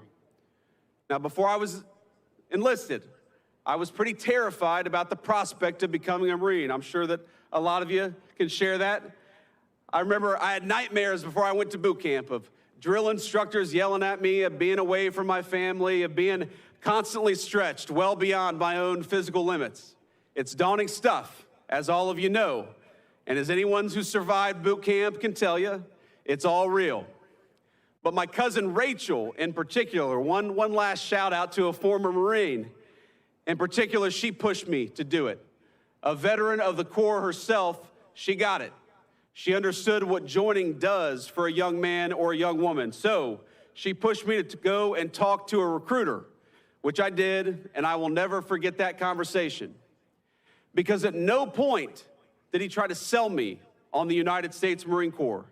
He warned me, said, "You don't enlist in the Marine Corps to make money," and you all know that's exactly right. He said, "You might even go to war." This was back in 2003, right after we invaded Iraq. But what he did tell me is that enlisting in the Marines would teach me many things, including discipline and the virtue of leadership. And that was appealing to me, and I know it's appealing to Marines today and for every year of our 250-year history. Hoorah! But over the days that followed, what further dawned on me was that I needed to do this not just for me, but for the nation. My country needed me just as sure as the country needs each and every one of you today. The September 11th attacks had occurred barely a year earlier. And as I weighed what enlisting would mean, the crisis in Iraq was becoming a full-out war. So I made the call. As an 18-year-old senior in the state of Ohio, it was one of the first times in my life that I recall feeling like the country actually needed me. And when I realized I had a responsibility to something so much greater than myself or even my family, and I had an obligation to act on that feeling of duty. And I know that's something that animates every single one of you, whether you're a private or a general. That spirit of service has been the spirit of the Marine Corps for 2.5 centuries. So I just wanted to say, from the bottom of my heart, from one Marine to another, from the Vice President of the United States to the whole Marine Corps, thank you for your service. We are proud of you and proud of your service.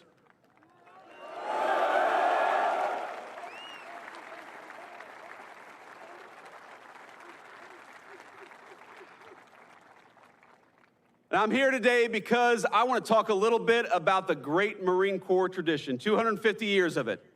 I want to talk about the tradition that all of us standing under this bright California sun, and man, it is bright, we all chose, however many years ago, to adopt that Marine Corps tradition as our own. A tradition in that just 3 short weeks will reach its 250th year. Now, as many of you in this audience know, the Corps found its origins in the autumn of 1775 in a venue may be familiar to you, a bar in Philadelphia called Tun Tavern. The very first bar in the United States of America that would come to regret serving United States Marines. So here we are in Tun Tavern almost 250 years ago. And what we did in that moment was we answered the call of service. Because even before we had a Declaration of Independence, the Continental Congress organized an army and a navy to fight the British, but they recognized they needed something a little bit extra. They needed a force that could fight just as comfortably on land as it could on sea, that was able to move fast, strike hard, and hold its ground. So on November 10th, 1775, Congress resolved to raise 2 battalions of Continental Marines. Captain Samuel Nicholas established that first recruitment drive at Tun Tavern in Philadelphia in search of a few good men. He was seeking young, able-bodied citizens, men who relished the opportunity to fight tyrants, yes, but more importantly, who were eager to answer that first call of duty of a young nation. Just a few months later, Captain Nicholas was personally leading those Marines in a daring raid on New Providence, seizing British forts and supplies in the Bahamas. And 2 short years later, the Marines joined forces with the legendary John Paul Jones, the father of the American Navy, beginning a great tradition that has survived the entire term of our Marine Corps, that when the Marines and the Navy go to war together, they always fight well and they always win.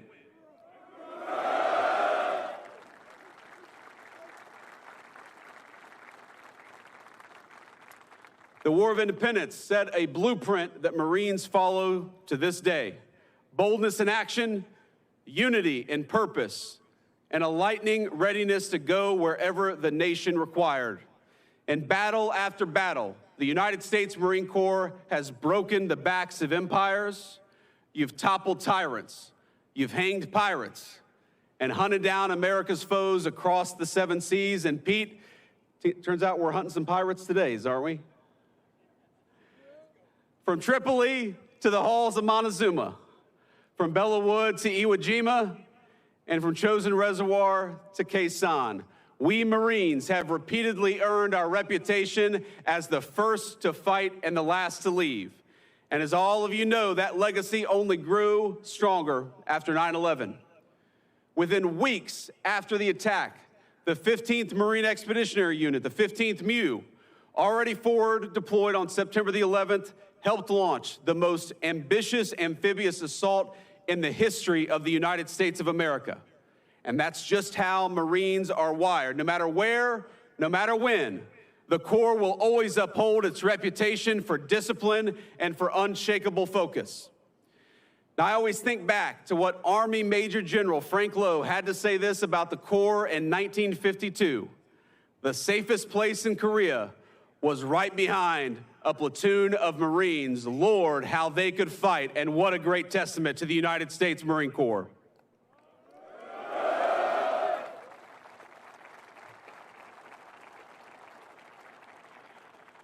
Because while the world keeps changing, new weapons, new threats, and new ways in which we wage war, the nation will forever need the United States Marine Corps. And in the Trump administration, we know that the work you do, protecting our country, putting your lives on the line to defend our way of life, is at the heart of Marine Corps service. Now, when officials try to shift focus to mandating diversity quotas, or they try to inject partisan politics into the American Armed Forces, they impede the Marine Corps' ability to do its best work. And that's why the Secretary of War and the President of the United States have stood so firmly against that crap. Because when you can't operate at your best on the battlefield, it puts everybody's lives at risk. And it's why we're recentering the focus of all of our military, including the Marine Corps, on those timeless values of discipline, readiness, and faith in one another. Now, I remember when I was a young recruit in boot camp talking about how politically correct things got maybe over the last few years, and I compare it to my time in the Marine Corps. I remember I was lining up as a young recruit to go to church one Sunday morning, and back then there were 2 lines. There was the Catholic line, and there was the Protestant line. And I remember we all get into our lines, and there's one recruit who's just kind of standing there by himself. And, you know, the folks watching on TV may not realize that Marines refer to themselves in the third person when they're in recruit training, because you haven't earned the title of United States Marine, and so you have to say, this recruit, instead of I. And so you've got this one recruit standing out there by himself, and the drill instructor says, hey, what the hell are you doing? And the recruit says, this recruit is an atheist. And the drill instructor says, bullshit, get in the Catholic line. That That didn't work in the Biden administration, Pete. That didn't work in the Biden administration, but now we recognize that it is not our diversity that makes us stronger. It is our common purpose. It is our common mission. And it is the fact that every single person here bleeds Marine Corps green.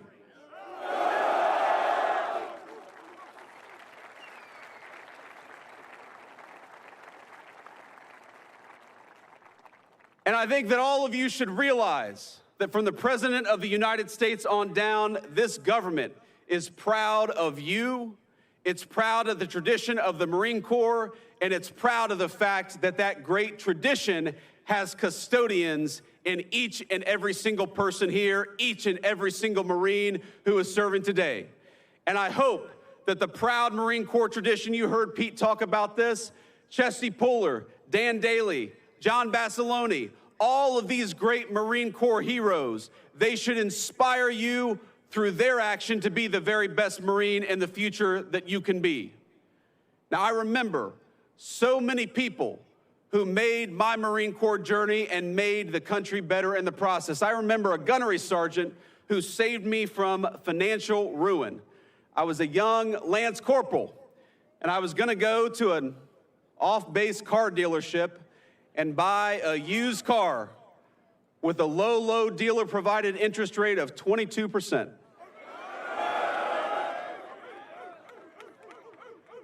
These Marines behind me, you aren't supposed to nod your head at that part, guys. No 22% interest rate. So I had a gunny who was like, look, stop being a dipshit and go to Navy Federal Credit Union, get a better interest rate, and then go and buy a car. And that's exactly what I did.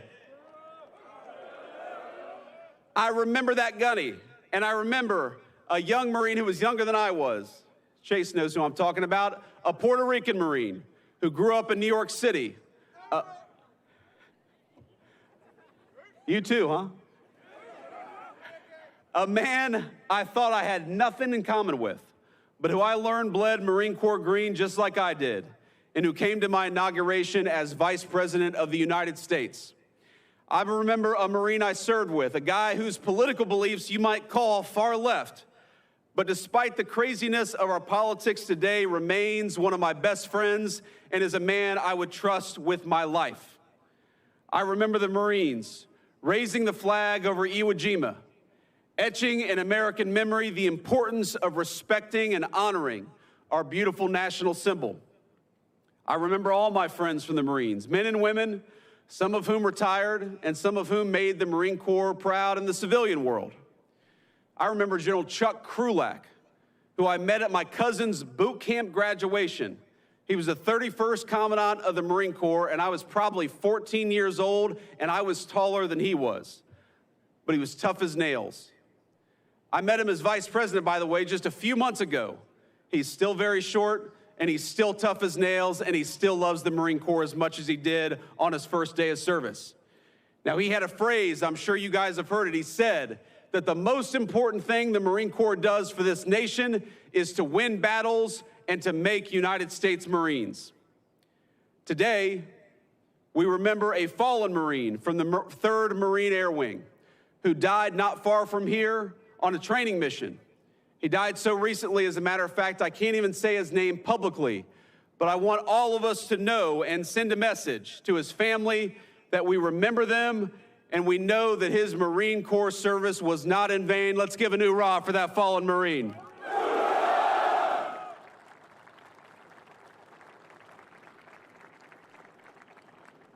I know that all of us remember the friends who went off to war, and we particularly remember the ones who were mangled in combat or who never came home at all.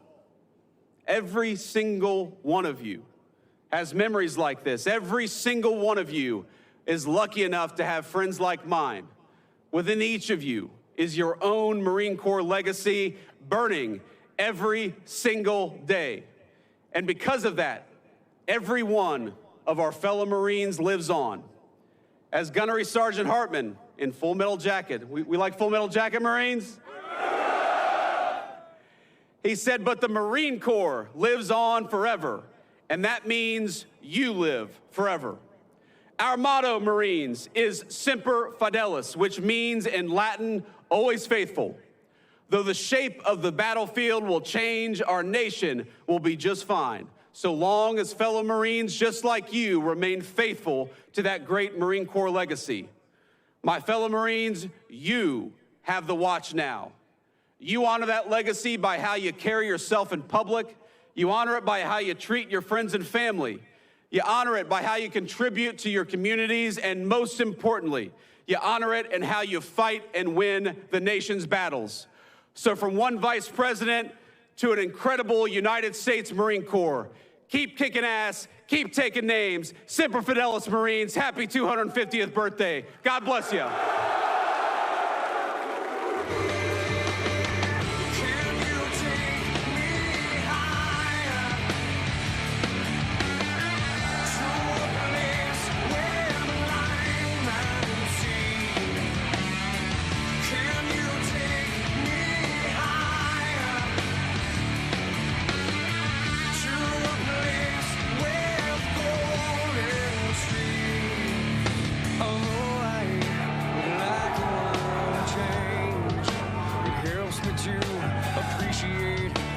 Nights and those dreams, but my friend, I'd sacrifice all those nights if I could make the earth and my dreams the same. The only difference is to let love replace all I hate. So let's go there. Let's make our escape. Come on, let's go there. Reptiles, can we stay? Can you take me higher to a place where light might see? Can you take me higher to a place with golden streams? So let's go there. Yeah, let's go there. Come on, let's go there. Reptiles, can we stay?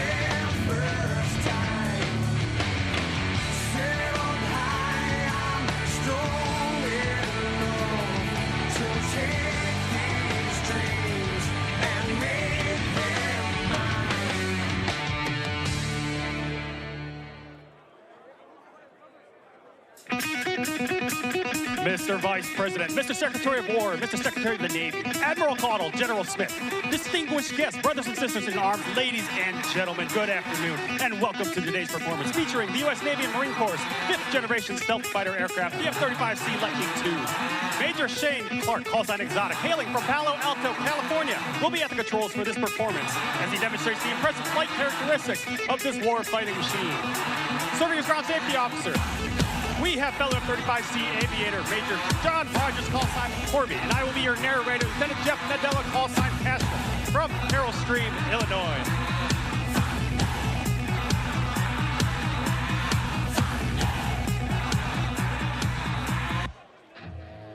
And now, ladies and gentlemen, look to your right and get your cameras ready as Exotic brings the aircraft in for the photo pass. Ladies and gentlemen, from the right on a nice edge, the F-35C photo pass.